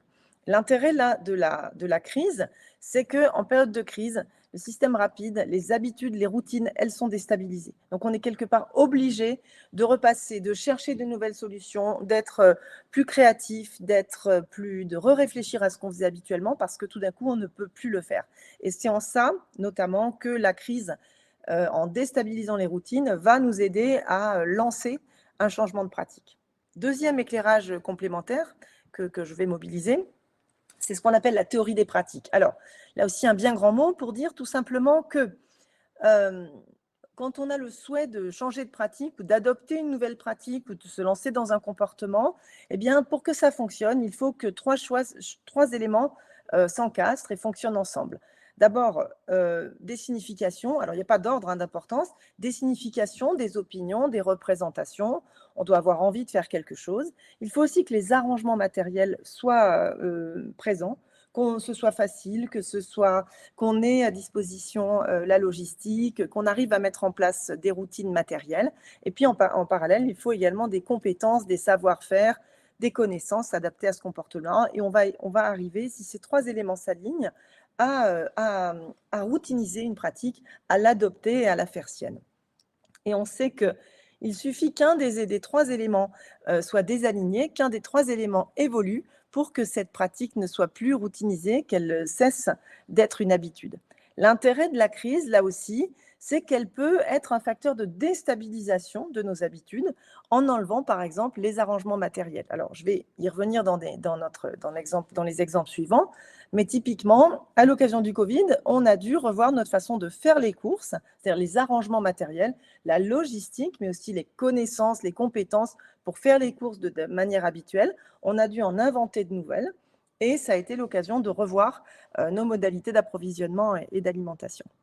Cette petite approche théorique, elle permet aussi de dire que dans les nouveaux arrangements qu'on met en place à l'occasion de la crise, tous ne sont pas adoptés. C'est-à-dire qu'une fois que la situation revient à la normale, eh bien, pour une partie des choses qui ont été adoptées, elles se sont routinisées, elles correspondent à nos opinions, elles nous conviennent bien, on a mis en place des arrangements matériels qui nous conviennent, on a acquis les compétences qui permettent de les mettre en œuvre et on les adopte. Pour d'autres, c'était juste un changement temporaire. Alors, je vais essayer de l'illustrer à travers deux applications dans lesquelles vous pourrez peut-être reconnaître votre propre pratique en tant que consommateur. Alors, première illustration, on a mené un travail avec des collègues de Lyon et de Bretagne sur les changements dans l'alimentation à l'occasion du Covid, en nous disant, finalement, les gens vont changer, on pourrait être un petit peu forcés de changer leurs habitudes, notamment en ce qui concerne l'approvisionnement. Et on va voir si ce n'est pas l'occasion de mettre en place des changements, peut-être des changements qui étaient latents, des changements que les individus avaient envie de mettre en œuvre, peut-être qu'ils vont aussi tester des nouveaux modes d'approvisionnement. Et nous, on a fait un focus particulièrement sur l'approvisionnement de proximité, les circuits courts de proximité. Donc, ce qu'on a vu, on a réalisé une étude longitudinale. Alors, qu'est-ce que ça veut dire une étude longitudinale? C'est une enquête auprès d'un échantillon de consommateurs représentatifs de la population française. Et là, on a interrogé les gens au tout début du premier confinement, à mi-chemin du premier confinement, à la sortie du premier confinement, et puis 6 mois après. Donc, ça nous a permis de voir sur les mêmes personnes comment est-ce qu'ils avaient évolué dans leur façon de consommer leur alimentation. Alors, c'est intéressant de voir que dès le début de nos enquêtes, 80% de nos répondants à la question est-ce que vous êtes d'accord pour dire que le Covid est une bonne occasion de repenser ses habitudes alimentaires? Eh bien, 80% de nos répondants sont d'accord avec cette affirmation-là. Donc, finalement, il y a un contexte qui est relativement favorable. On change, il y a une crise, c'est peut-être l'occasion de revoir ses habitudes alimentaires. Ce qui se passe, je vous invite à aller sur la partie droite de mon petit schéma, c'est de dire que si on analyse ce qui s'est passé sur les courses, rappelez-vous, c'était il n'y a pas si longtemps, finalement, les marchés traditionnels ont été fermés. Il y a eu une crainte de se rendre dans les supermarchés, hypermarchés conventionnels. Et donc, il y a eu un recours massif à ce moment-là à du drive. Mais aussi, on a vu apparaître des circuits alternatifs de distribution, notamment des circuits courts de proximité qui se sont mis à faire de la livraison à domicile, toute une créativité organisationnelle qui a permis de changer finalement les arrangements matériels de l'approvisionnement dans l'alimentation. Les personnes aussi, à cause du télétravail, se sont retrouvées à devoir cuisiner beaucoup plus que d'habitude, puisque notamment, pour la plupart d'entre elles, d'habitude, elles ne cuisinaient pas à midi. Et à l'occasion de cette déstabilisation des arrangements matériels, des habitudes, eh bien, les consommateurs, vous-même, avez peut-être été obligés d'acquérir des nouvelles compétences. Comment on fait pour s'approvisionner? Qui sont les acteurs locaux? Qu'est-ce qu'on peut imaginer d'autre? Qu'est-ce qu'il existe d'autre? Donc, ils ont été obligés d'acquérir des compétences, des savoir-faire, des connaissances nouvelles pour changer leur mode d'approvisionnement. Et puis, une fois qu'on revient à la normale, eh bien, on voit qu'une partie des expérimentateurs, c'est-à-dire des Français qui ont essayé des modes alternatifs de consommation ou de distribution alimentaire, sont revenus à leurs habitudes antérieures. Et ceux chez lesquels ces changements ont été pérennisés, eh bien, c'est ceux chez qui, justement, une fois qu'ils ont essayé ces circuits d'approvisionnement alternatifs, ça leur a plu. C'est-à-dire que ça a correspondu chez eux à un souhait plus global de changer leur rapport à l'alimentation, de se rapprocher des producteurs, de repenser totalement leur alimentation. Donc, quand il y a eu un nouvel alignement, arrangement matériel, nouveau mode d'approvisionnement, on sait faire, on a compris comment ça fonctionnait et ça correspond à notre opinion, ça correspond à des significations, à des représentations positives pour nous. Finalement, ça s'est routinisé. Donc, à travers cet exemple-là, on voit que de nombreux répondants, de nombreux Français ont expérimenté à l'occasion de la crise des nouvelles façons de s'approvisionner, mais ça ne veut pas dire que ce changement est pérenne pour tous. Pour que ce changement soit pérenne, il faut qu'il trouve un terreau, il faut en tout cas qu'il trouve un alignement avec les représentations. Si les consommateurs ont trouvé que c'était une bonne idée, que c'était facile, que ça correspondait à quelque chose qu'ils voulaient faire, à un souhait de se rapprocher des producteurs, etc., dans ce cas-là, ça s'est pérennisé. Sinon, dès que les marchés se sont réouverts, dès que les courses ont pu être faites comme avant Covid, eh bien, ils sont revenus à leurs habitudes d'avant. Donc, un peu de changement, mais pas tant que ça, ce n'est pas miraculeux. Alors, en ce qui concerne les travaux qu'on a pu mener dans le tourisme, eh bien, on peut faire une analyse assez similaire. On se rappelle qu'il y a eu cette inquiétude au moment des confinements de savoir comment partir en vacances, puisqu'il y a eu un temps où les Français craignaient de ne pas pouvoir aller à plus de 100 km de leur domicile pour partir en vacances. Et il y avait vraiment cette idée d'arrangement matériel habituel, hein, d'habitude, le voyager, être en vacances, c'est partir loin. Il y a cette idée de dépaysement et d'envie de lointain. Tout d'un coup, ça, c'est plus possible. Il y a des restrictions de mobilité. Et la question qui se pose, c'est que il y avait une absence, ou en tout cas une réflexion relativement pauvre sur bien le dépaysement, il peut se faire pas loin. Donc, moi, j'ai été sollicitée, par exemple, par le journal Le Monde, mais aussi par la presse, etc., pour parler de cette possibilité de se dépayser sans aller loin, avec on avait l'impression, une perplexité de la part de nos répondants sur comment on peut se dépayser, comment on peut se changer les idées en restant loin de chez soi. Par principe, le lointain, l'ailleurs, c'est ça qui dépayse. Et puis finalement, il y a une sorte d'apprentissage forcé avec des nouvelles pratiques qui se sont mises en œuvre. Les gens ont finalement trouvé de quoi se dépayser sans aller loin. Les offices du tourisme, bien entendu, de leur côté, ont aussi beaucoup communiqué sur les possibilités de se dépayser pas loin. On se rappelle du Grand Paris qui mettait en œuvre toute une campagne pour dire retrouver le Grand Canyon à 1 heure de Paris, retrouver des forêts vierges à 1 heure de Paris, etc. Toute une campagne assez réussie pour montrer que c'était possible de trouver d'imaginer autrement ses vacances et de se dépayser sans aller loin. Et retour à la normale, eh bien, bien sûr, il y a eu un effet rebond. Hein, à l'occasion du retour à la normale, en tout cas de la possibilité de voyager loin, des Français ont eu envie à nouveau de partir à l'étranger. Ça n'enlève pas l'envie de voyage lointain, mais par contre, ce que ça a pu faire, c'est un élargissement de l'éventail des possibilités.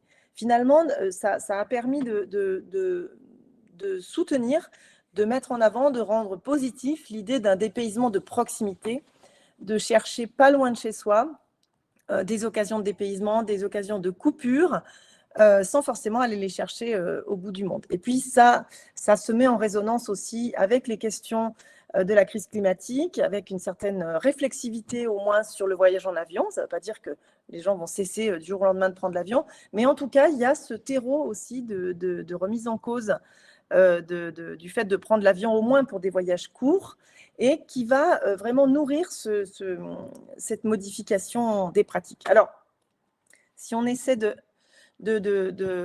conclure sur le potentiel de la crise à donner ou à générer des changements pérennes sur les façons de voyager, on peut dire que la crise, elle va permettre d'accélérer des changements, effectivement, mais particulièrement des changements latents.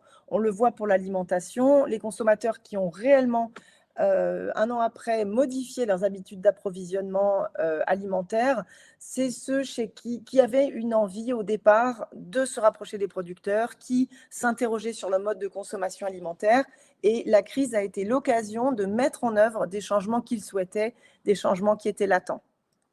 La question du tourisme de proximité, la question de la micro-aventure, la question d'une sorte de locavorisme touristique, elle n'est pas du tout apparue avec le Covid, mais ça a appuyé, ça a révélé, ou en tout cas ça a donné du poids à cette tendance-là. Ça a également permis d'élargir l'éventail des possibles, en montrant que d'autres choses pouvaient se faire et en les révélant finalement au grand public. Donc ce changement, il est durable s'il s'accompagne d'une évolution des significations, c'est-à-dire qu'une fois qu'on a expérimenté, on peut voir si ça convient, ça fait peu à peu, ça participe à l'évolution des mentalités, des opinions, et il faut bien sûr que les arrangements matériels s'y prêtent. Alors, le deuxième type de conclusion, c'est de se dire, est-ce qu'il faut forcément attendre une crise pour accélérer les processus de changement? Là, la crise, on l'a subie, on n'avait pas le choix, c'était une crise mondiale, mais est-ce qu'on ne peut pas imaginer d'autres possibilités d'entrer dans ce processus de déstabilisation en douceur, hein, bien sûr, des habitudes, pour accélérer le changement? Et finalement, on peut se demander si le tourisme, par exemple, n'est pas l'occasion d'expérimenter des alternatives, d'acquérir des compétences à l'occasion d'un temps où on sait que nos habitudes sont déstabilisées, on est en vacances, nos arrangements matériels sont différents, notre état d'esprit est différent. Est-ce que c'est l'occasion d'expérimenter d'autres choses, de voir d'autres choses, d'apprendre d'autres choses, et puis ensuite de les réincorporer dans sa vie quotidienne? Et j'en profite pour faire un peu de promotion pour le travail doctoral d'une de mes doctorantes, Ilse Dequesne, qui travaille justement sur la capacité transformationnelle de l'expérience touristique à travers l'expérience notamment de la frugalité. Quand on fait une expérience de frugalité en vacances, est-ce que quand on rentre chez soi, ce n'est pas l'occasion de revoir ses modes de consommation, peut-être vers plus de sobriété? Je me permets aussi d'utiliser ce terme, et en tout cas, on lira avec intérêt ces résultats. Alors, je ne vous entends pas. Oui, ça y est, de nouveau. Merci beaucoup, Dominique. Du coup, moi, j'ai une question, peut-être avant de prendre celle de laisser la parole, peut-être à excusez-moi, je ne vous Christian entendais plus, excusez-moi. Vous m'entendez là? Oui, je disais, j'ai une question à vous poser avant de laisser la parole peut-être à Christian et s'il y a des questions parmi nos participants. Du coup, moi, ce que je comprends là, c'est vraiment passionnant ce que vous racontez, parce que vous rentrez vraiment dans les causes profondes de nos comportements, et vous renvoyez à Système 1, Système 2, qui est un livre que j'avais vraiment beaucoup aimé, qui est extrêmement riche et intéressant, même pour le profane que je suis sur ces questions cognitives et neurologiques. La question en fait qu'on peut se poser, c'est peut-on finalement changer sans contrainte? Et au regard un peu quand même de ce que vous dites, compte tenu de notre structuration cognitive, ça semble très difficile. Et quand on voit aujourd'hui les crises auxquelles on est confronté, donc là, bon, on parle des modèles touristiques aujourd'hui, mais et donc du coup du changement de comportement touristique face à la crise du Covid et aux crises qui viennent, mais évidemment par rapport à la crise énergétique, bon, bah là pareil, on l'a subi, on la prend vraiment, pardonnez-moi l'expression, en pleine gueule. Donc du coup là, on est poussé, on est plus que motivé, c'est impératif de changer nos comportements. Mais est-ce que vous, dans vos travaux, vous avez commencé justement à voir qu'on pouvait changer de comportement sans nécessairement être frappé par une crise, quoi? Est-ce que de nous-mêmes ou par la pédagogie, j'en sais rien, l'arrêt du tabac, on nous met des photos atroces sur les paquets pour censé nous aider à arrêter. Est-ce que tout ça a une influence? Est-ce que la pédagogie a une influence? Ou est-ce que finalement, on est tellement ancré dans nos comportements cognitifs qu'il n'y a que par la contrainte qu'on arrive à changer fondamentalement? Alors, ça me gêne un petit peu de dire qu'il faudrait absolument nous contraindre pour nous faire changer de comportement. Je Alors, dis pas il y a qu'il faut bien le faire. entendu une dimension de contrainte, mais je vais l'exprimer sous la forme disons, c'est le rôle de la législation aussi de fixer les règles parce que ça aide aussi à changer et ça permet aussi de mettre tout le monde à égalité. La loi est la même pour tous, donc ça permet de faire avancer les choses. Mais ensuite, en termes de changement de comportement, heureusement, il y a quand même des bonnes nouvelles. Et cette idée d'expérimentation, elle rejoint une idée aussi qui est de commencer petit. C'est-à-dire de ne pas être trop ambitieux dans son changement tout de suite, parce que sinon, ça peut devenir quelque chose d'absolument impossible à faire. Dire, par exemple, je ne vais plus jamais voyager. Il y a des gens en avion. Il y a des gens qui prennent cette décision-là. Et voilà, c'est une approche par segment. Il y a des segments qui sont prêts pour plein de raisons et ça se respecte de dire je ne prendrai plus l'avion. Mais d'autres segments vont peut-être réfléchir à cette question, par exemple, de prendre l'avion et modifier à la marge, dans un premier temps, leur façon de voyager en expérimentant. Tiens, finalement, je vais aller à Amsterdam en train. Tiens, finalement, je vais aller à Londres en train. Tiens, finalement, je vais me poser la question de la substitution des modes de transport. Et ça démarre relativement modestement. C'est en ce sens-là que la notion d'expérimentation est intéressante, c'est-à-dire qu'on peut démarrer petit. Alors, ça peut paraître modeste, parfois un peu décourageant, mais on sait qu'en termes de changement de comportement, c'est une voie qui est très intéressante pour justement changer sans crise. Après, une fois qu'on est confronté à une crise majeure, comme ça a été le cas, eh bien, on fait avec. Mais ce serait dommage de devoir chaque fois attendre une grosse crise. Donc, l'adoption progressive par des petites expérimentations qui s'accompagnent par des changements de compétences, on acquiert plus de compétences, on comprend mieux, on devient plus agile, on est un petit peu plus au fait des possibilités, on essaye et finalement, quand on pose la question de est-ce que les petits gestes suffisent, je ne vais pas rentrer dans ce débat-là, mais les petits gestes, ils ont aussi l'intérêt de faire démarrer ces processus de changement. Et il faut aussi voir cette dimension dynamique dans l'adoption des petits gestes. Alors, pour reprendre pour poursuivre sur la question du tourisme, c'est quand même assez intéressant de se dire que dans l'éventail des possibles, le fait de se dépayser, d'aller faire quelque chose de tout simple, mais qui a pris une ampleur incroyable cet été, c'est d'aller passer une nuit au frais sous la tente en montagne, ça puisse devenir quelque chose d'attirant, quelque chose qui intéresse, une nouvelle façon de consommer la montagne. C'est peut-être très modeste, mais c'est aussi une façon de se dépayser en local pour les gens qui habitent la région Auvergne-Rhône-Alpes où j'ai la chance d'habiter. Ce sont des petits changements, mais qui complètent finalement l'éventail de nos représentations sur les vacances. Donc, sur certains sujets, la loi est là pour faire avancer les obligations, si je puis dire, ou la contrainte, mais la loi, elle ne fait que suivre, en tout cas qu'accompagner les changements de comportement. Et deuxième point, expérimenter par des petits changements de comportement, c'est très efficace, ça donne confiance et ça permet de routiniser des comportements. Et en termes de pérennité du changement, c'est très efficace. Mais ce n'est pas miraculeux, malheureusement. Oui, oui, il n'y a pas de grand soir du changement de comportement, quoi. Surtout si on veut que ce soit pérenne, si je comprends bien. C'est surtout ça l'enjeu, finalement. Et ça doit être aussi accompagné. On a une question. Ça doit être aussi accompagné par des éléments matériels. Si on veut que des gens se mettent en vélo, c'est bien, on peut le souhaiter, mais évidemment, chaque fois qu'il y a des pistes cyclables, quand il y a des primes, quand les vélos deviennent plus accessibles, quand on voit les autres faire du vélo, ça aussi, ça entretient le changement. Ce sont vraiment des cercles vertueux du changement. Je peux faire un commentaire. C'est votre critique là qui est intéressant. Je peux faire un commentaire. Oui, moi je suis absolument d'accord avec ce que vient de dire Dominique, à tel point que je vais renforcer l'idée. Il n'y a pas de grand soir. Il n'y a jamais de grand soir, en réalité. Vous marquerez les grands soirs, c'est souvent du vocabulaire et des slogans. Mais pour autant, il y a des petits pas, effectivement, ces petits pas sont parfois déterminants.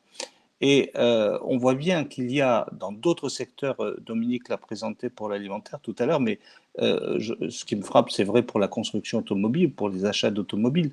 C'est-à-dire qu'il y a un phénomène qui fait qu'à partir d'un certain moment, il y a une bascule. Je crois profondément que les marques, que les acteurs, que ce soit les acteurs publics ou privés, mais privés particulièrement, et souvent ceux de la distribution, ont une responsabilité dans l'éducation. C'est-à-dire qu'en présentant les offres, on peut changer très radicalement les comportements. Le tourisme n'est pas une économie de la demande, hein, contrairement à ce qu'on peut penser, c'est une économie de l'offre. Quand on offre des choses, il y a une réaction du marché par rapport à ces offres. Donc, bien sûr, on peut baisser les prix et les prix peuvent avoir un effet déterminant. On l'a vu et on le voit toujours dans la reprise. On le voit avec les compagnies low cost et malgré l'air du temps, elles ont repris beaucoup de couleurs quand même, mine de rien. Mais je pense que dans le temps, quand elles seront de moins en moins low cost, et elles le seront, parce qu'il y aura des taxes carbone, parce qu'il y aura une augmentation du prix du carburant, parce qu'il y aura un certain nombre de facteurs qui vont renchérir l'accès à ce genre de produits, les comportements qui auront été préparés, et notamment préparés par l'expérience, par exemple celle du Covid, ou par exemple celle de la peur d'un événement international, ou de cette guerre que nous avons et qui nous pose quand même pas mal de problèmes avec les conséquences économiques. Donc nous savons effectivement que ces événements sont des accélérateurs. Et ce sont des accélérateurs de comportement. Donc, ce qu'il nous faut, et ce que moi j'attendrai des universitaires, Dominique, c'est que vous nous regardiez quels sont les signaux faibles, en fait. Parce que si nous avons des signaux faibles, nous savons transformer ces signaux faibles, nous, en signaux forts quand on est en position de faire changer les choses. Et moi, ce que je vais avoir à Nîmes le 27 et 28 novembre, je leur pose cette question-là, c'est comment vous agissez, vous, les acteurs de tourisme, vous, les ministres, vous, les présidents de région, vous, les PDG ou DG d'entreprises internationales du tourisme ou les représentants d'entreprises plus petites. Comment vous changez? Qu'est-ce qu'il vous faut? Bien, il vous faut de l'argent et il vous faut des gens. Et moi, je pense que profondément aujourd'hui, nous devons faire combiner ces deux éléments, c'est-à-dire des gens qui vont être capables, donc les employés. Non seulement on veut qu'ils reviennent, mais on veut qu'ils aient une action. C'est-à-dire qu'il faut qu'ils soient les acteurs principaux de l'éducation et de la transformation. Mais ils ne pourront pas le faire et on ne peut pas le faire sans améliorer leurs conditions de travail, leur salaire et les perspectives d'emploi qu'ils peuvent avoir dans le secteur. Et ça coûte de l'argent. On ne peut pas faire non plus la transformation et la transition énergétique sans de l'argent. Donc il nous faut aussi des investisseurs qui changent aussi la façon de juger le retour sur investissement. Car ne rêvons pas, nous sommes dans un secteur économique, c'est rentable ou ça n'est pas rentable. Donc ces deux facteurs aussi vont être des facteurs accélérateurs du changement. Donc il y a le consommateur qui se met en position effectivement d'être réceptif. Je ne vois pas pourquoi il le serait pour l'alimentaire, il le serait pour l'automobile et il ne le serait pas pour le tourisme. Merci Christian. On a une question du chat. Louis-Henri nous demande, la frustration et l'empathie, qui sont les deux fondamentaux de la créativité, ne sont-elles pas aussi les moteurs de l'évolution des comportements? Dominique, du coup, frustration, empathie, vecteurs fondamentaux? Votre micro. Alors, empathie, pardon, à l'instant, ça ne me vient pas, mais ce qui est sûr, c'est que la frustration, elle vient peut-être du fait que on n'arrive pas, que la pratique que l'on souhaite ne se met pas en œuvre, qu'on ne peut pas la mettre en œuvre. Et c'est peut-être effectivement ça qui donne l'énergie pour passer d'un système habituel, on ne réfléchit pas, on agit comme on a toujours fait, à on change de comportement, on cherche d'autres solutions. Donc, dans ce sens-là, cette dimension de frustration ou de colère ou de complexité aussi, elle est importante. Alors, peut-être que quand je le présente, on a l'impression qu'on est dans le monde des bisounours. Là, on a une crise et on sait s'adapter. Tout est facile, tout est rose. Mais en fait, on sait que ce n'est pas du tout un processus qui est fluide. Hein. Ça peut être quelque chose qui va générer des essais-erreurs, de la colère, des énervements, de la fatigue mentale aussi, pour essayer de générer des nouvelles solutions. Donc, tout à fait, c'est vraiment des éléments qui sont des moteurs. Et heureusement, là, en quelques minutes, je n'ai pas fait le tour de l'ensemble de ce qui peut créer la créativité. Il y a plein d'autres chercheurs qui travaillent sur cette question de la créativité. Mais ce qui est sûr, c'est que la crise a donné lieu à l'invention ou en tout cas à l'adoption de nouvelles pratiques et l'expérimentation. Et en tout cas, c'est ce sur quoi moi, j'ai pu collecter des données. Et toujours Louis-Henri nous dit une nouvelle façon il vous cite, de consommer la montagne. La formulation est étrange. Donc voilà une petite mise en garde pour nous. Moi, je pense Oui, pas que ce oui, soit. absolument. Et je reconnais que c'est une formulation qui me chiffonne aussi, même si je l'ai donnée là. J'aurais tendance à dire que la montagne, en tout cas dans la façon dont la montagne, elle est vendue comme une destination et à ce titre, elle est consommée comme une destination, mais ça n'épuise pas du tout le sujet des pratiques de montagne, loin de là. Et je rebondirai à cette occasion-là sur quelque chose que Christian, vous avez souligné, avec l'idée du consommateur réceptif et des signaux faibles. Et c'est là aussi où il faut que les acteurs du tourisme se disent que les individus, ils inventent aussi des pratiques, ils ont cette créativité, c'est eux qui vont aussi en partie générer les signaux faibles, et là ils ne sont pas du tout réceptifs d'une offre, ils sont créatifs de quelque chose qui peut être une source d'inspiration pour des acteurs du tourisme. Mais eux, dans leur coin, pas en tant que consommateurs, en tant qu'individus, en tant que pratiquants, ils vont aussi, par leurs pratiques, par leurs envies, par les choses qu'ils font, qui parfois nous choquent, parfois nous conviennent pas, eh bien, en fait, ce sont aussi des signaux faibles. Les signaux faibles, ce n'est pas toujours des choses qu'on a envie de voir. Et je reviens sur cette idée du bivouac. Plein de territoires des Alpes, mais sans doute aussi le cas ailleurs, mais là, j'ai pu faire des observations directes, ont été confrontés cette année à des questions de bivouac, d'une explosion de la pratique du bivouac. Ils n'étaient pas forcément, ces bivouacs n'étaient pas forcément les bienvenus parce que les infrastructures ne sont pas là, parce qu'il y avait beaucoup de monde, des lacs complètement envahis.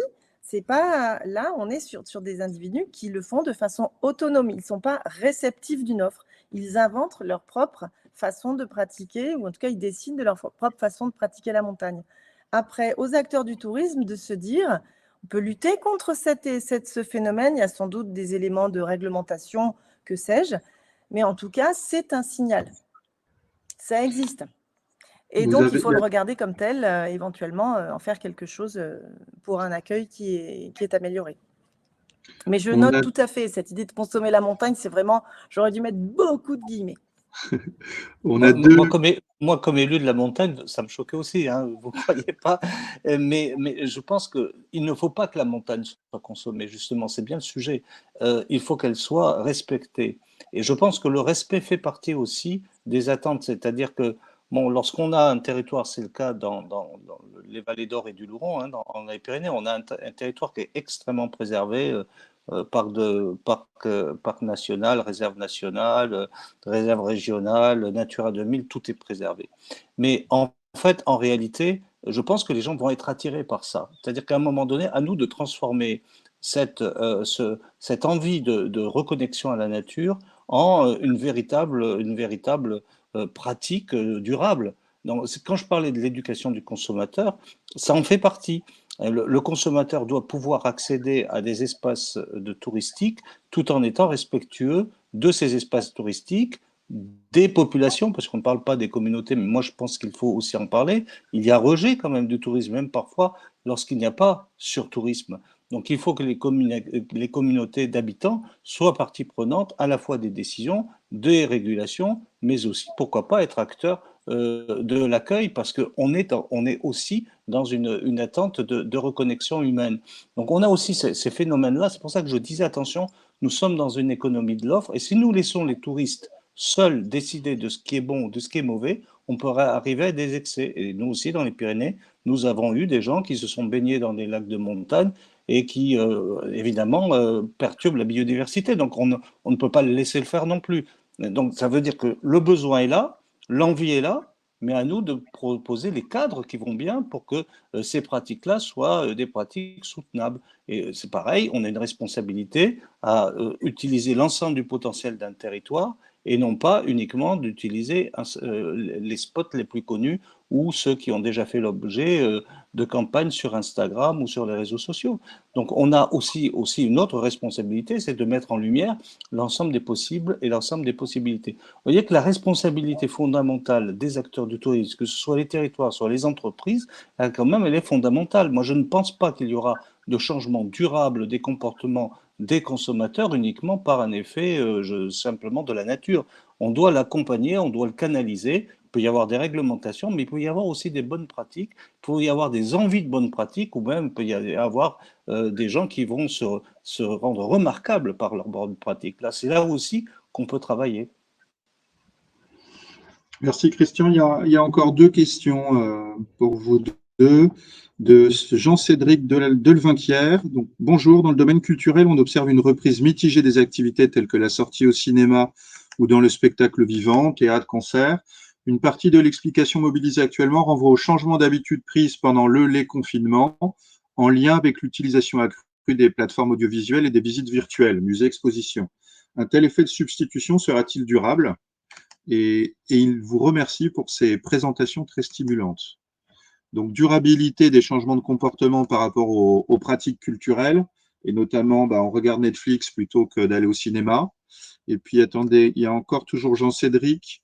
L'activité festivalière impacte également le tourisme. De nombreux festivals ne sont pas encore revenus à leur jauge antérieure, ni même parfois à leur jauge minimale pour leur équilibre financier. Beaucoup d'incertitudes demeurent. Et une dernière question avant de vous laisser la parole, notamment Dominique. Jean-Pierre Burnet nous dit, cet été, il y a eu en Haute-Savoie une course aux grands événements, Harley Day, championnat du monde de VTT, gros festival organisé par les communes. Est-ce la bonne direction par rapport au changement climatique? Donc, durabilité des changements de comportement, notamment par rapport à l'offre culturelle.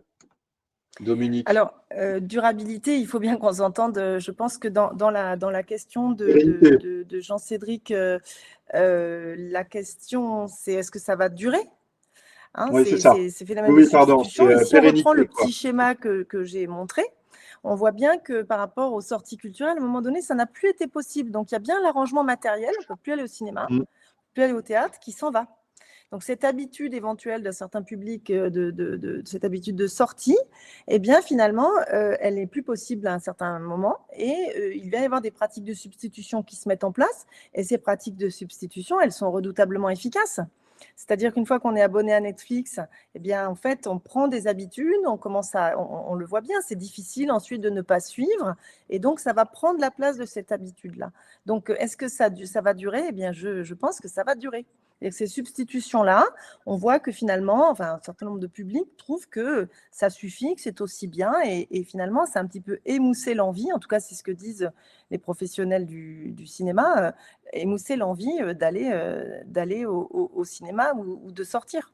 Alors, on verra pour les musées ou les expositions, mais on voit aussi que les musées ont mis en place à l'occasion du Covid des tas de possibilités de visiter virtuellement, ont complété l'offre et ça a en quelque sorte cannibalisé aussi le plaisir qu'on peut avoir à aller voir un film à l'extérieur ou voir une exposition à l'extérieur si on peut la voir de chez soi dans des conditions optimales. Alors c'est un peu dommage pour les industries culturelles, mais voilà, c'est comme ça. On retombe sur le même idée de déstabilisation de certaines habitudes, d'autres prennent la place. Si elles sont confortables, si elles sont gérables et qu'elles se routinisent, eh bien voilà, la place est prise malheureusement. Donc il y a vraiment cet effet-là. Donc je crains que ce soit que ces effets-là de substitution se maintiennent un petit peu malheureusement. Alors sur la question de la course, Dominique, je peux course au rebondir. Gigantisme là, des grands événements, c'est une vraie question. Là, moi, j'ai pas de réponse. J'ai pas de réponse ferme. Pour connaître certains de ces événements, je sais qu'énormément d'efforts sont faits pour des bonnes pratiques, pour essayer de gérer au mieux ces afflux de population, mais beaucoup de ces endroits ne sont pas adaptés en fait pour ces rassemblements-là, posent des problèmes de conflit d'usage sur les parkings, posent des questions de déplacement. Donc on n'est pas du tout au bout de cette réflexion-là. Mais c'est une voie de l'attractivité de la montagne. Rassembler, ça fait venir du monde. Le championnat du monde de VTT, ça fait venir énormément de monde. Ça a probablement des incidences importantes sur la pratique du vélo. Ça reflète aussi l'envie de parcourir ces territoires en vélo. Il n'y a pas de réponse simple sur ces questions-là des grands événements. Mais c'est bien de se poser la question, ça c'est clair. Je peux rebondir là-dessus. Sur la première question, celle de la substitution. Attention, parce que la culture ne veut pas dire simplement culture de spectacle, c'est aussi une culture de patrimoine. Donc celle-là, moi je la vois au contraire extrêmement renforcée par les pratiques actuelles. Dès lors qu'on va consommer un territoire plus large, on est amené à faire des découvertes culturelles plus larges. À nous d'inclure ces découvertes culturelles patrimoniales, hein, évidemment, dans le cursus et dans l'attractivité des destinations. Mais en général, c'est fait.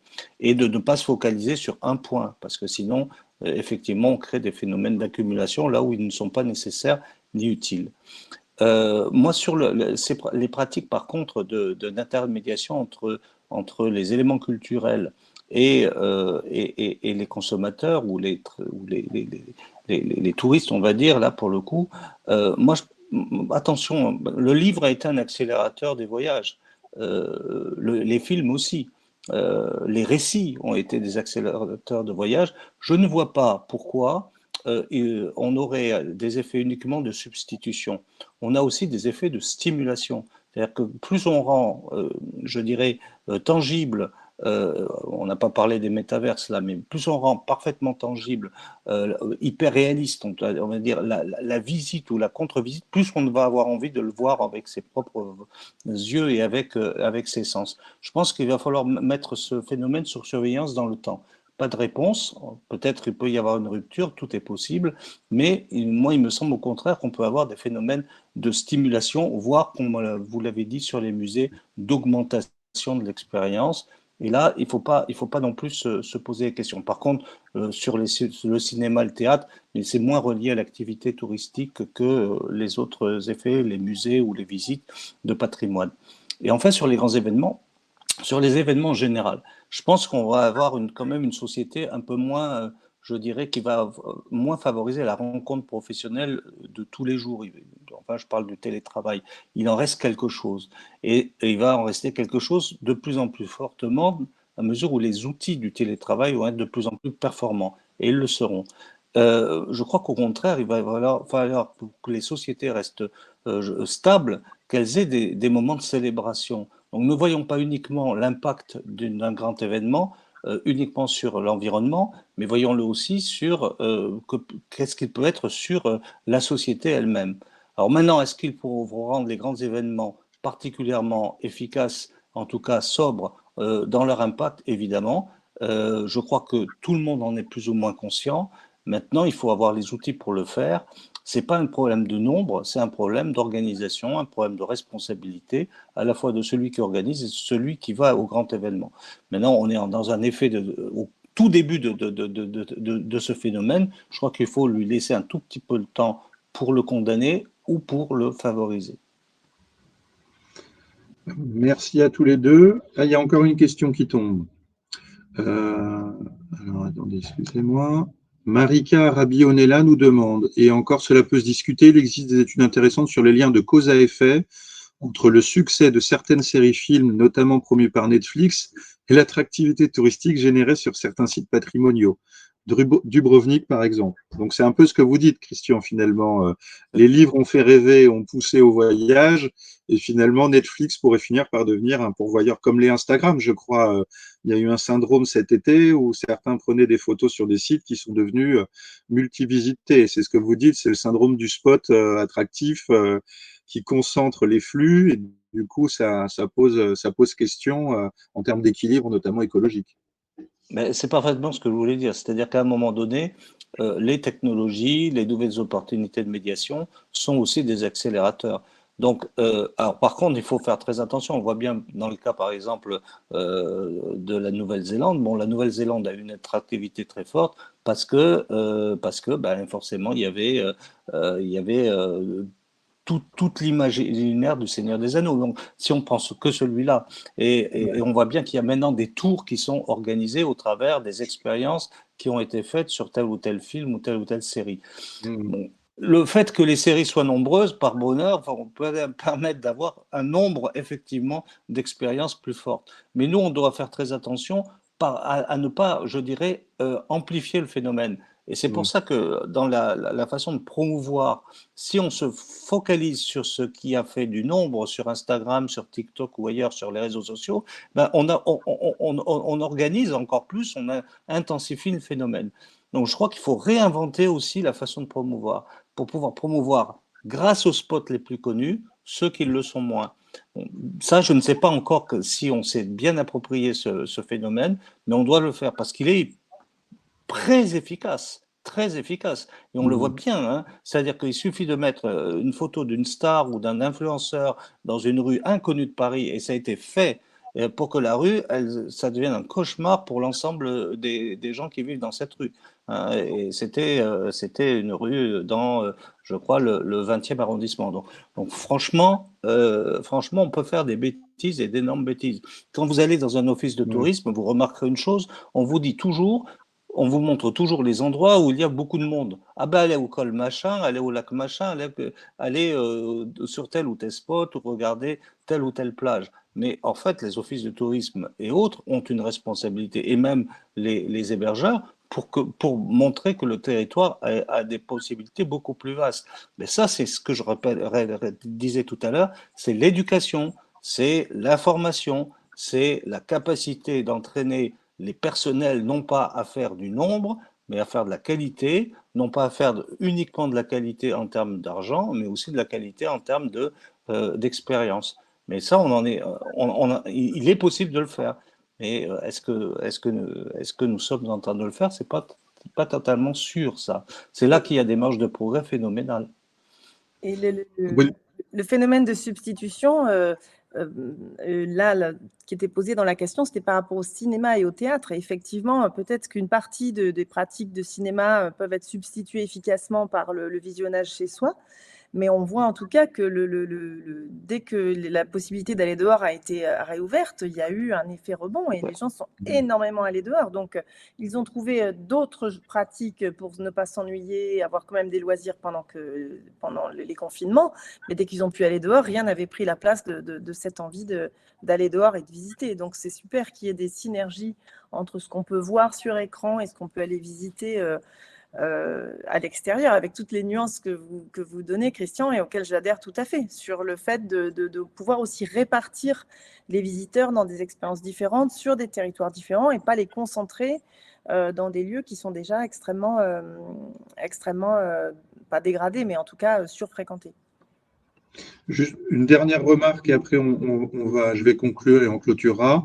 Éric Guilpart nous dit 25% des visiteurs du château de Pierrefonds viennent voir. Ah, attendez, ça a sauté. Viennent voir le lieu de tournage de la série Merlin. Voilà, donc ça illustre tout à fait le.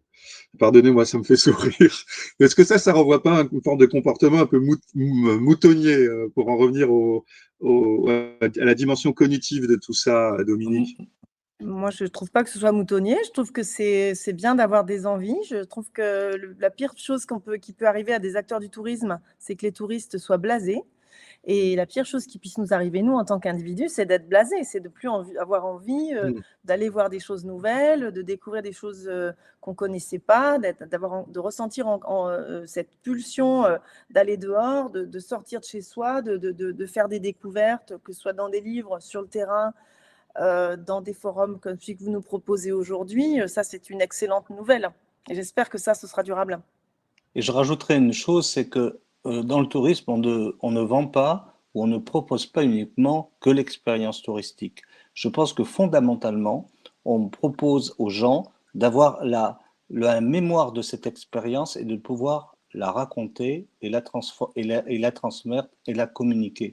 Donc c'est une affaire aussi importante. C'est pour ça qu'on va dans des lieux qui sont connus des autres. C'est pour ça qu'on y va par rapport à une expérience qui a déjà été partagée. Merlin, c'est partagé par plein de gens qui ne sont jamais allés à Pierrefonds.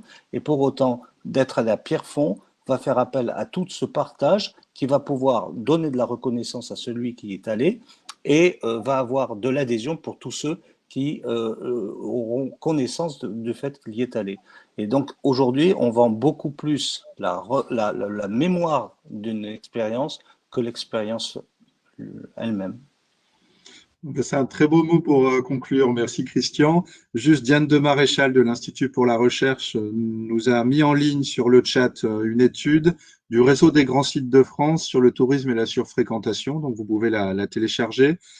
Donc, je terminerai juste pour vous remercier grandement, Dominique et Christian, pour vos propos vraiment extrêmement riches et intéressants. Merci. qui ont apporté beaucoup Merci. de richesse à ce que j'ai essayé de présenter en introduction, en rentrant plus dans l'analyse et la compréhension des mécanismes. J'en profite pour remercier nos partenaires, justement l'Institut pour la recherche Caisse des dépôts, Intercommunalité de France et l'association des directeurs généraux qui finance l'observatoire et qui nous aide à porter les messages. Et je ferai un peu de pub juste pour la fin. Pour ceux que ça intéresse, on a un rendez-vous de l'observatoire qui sera un webinaire plus généraliste le 20 septembre. On en aura aussi un à la fin du mois. Là, c'est un sujet très technique sur l'impact de la crise sur les finances et la fiscalité. Et n'hésitez pas à vous abonner à notre plateforme pour bénéficier de nos planches cartographiques et nos petites notes d'analyse. En tout cas, ben, merci à tous et puis à très bientôt. Au revoir. Merci. Merci, au revoir.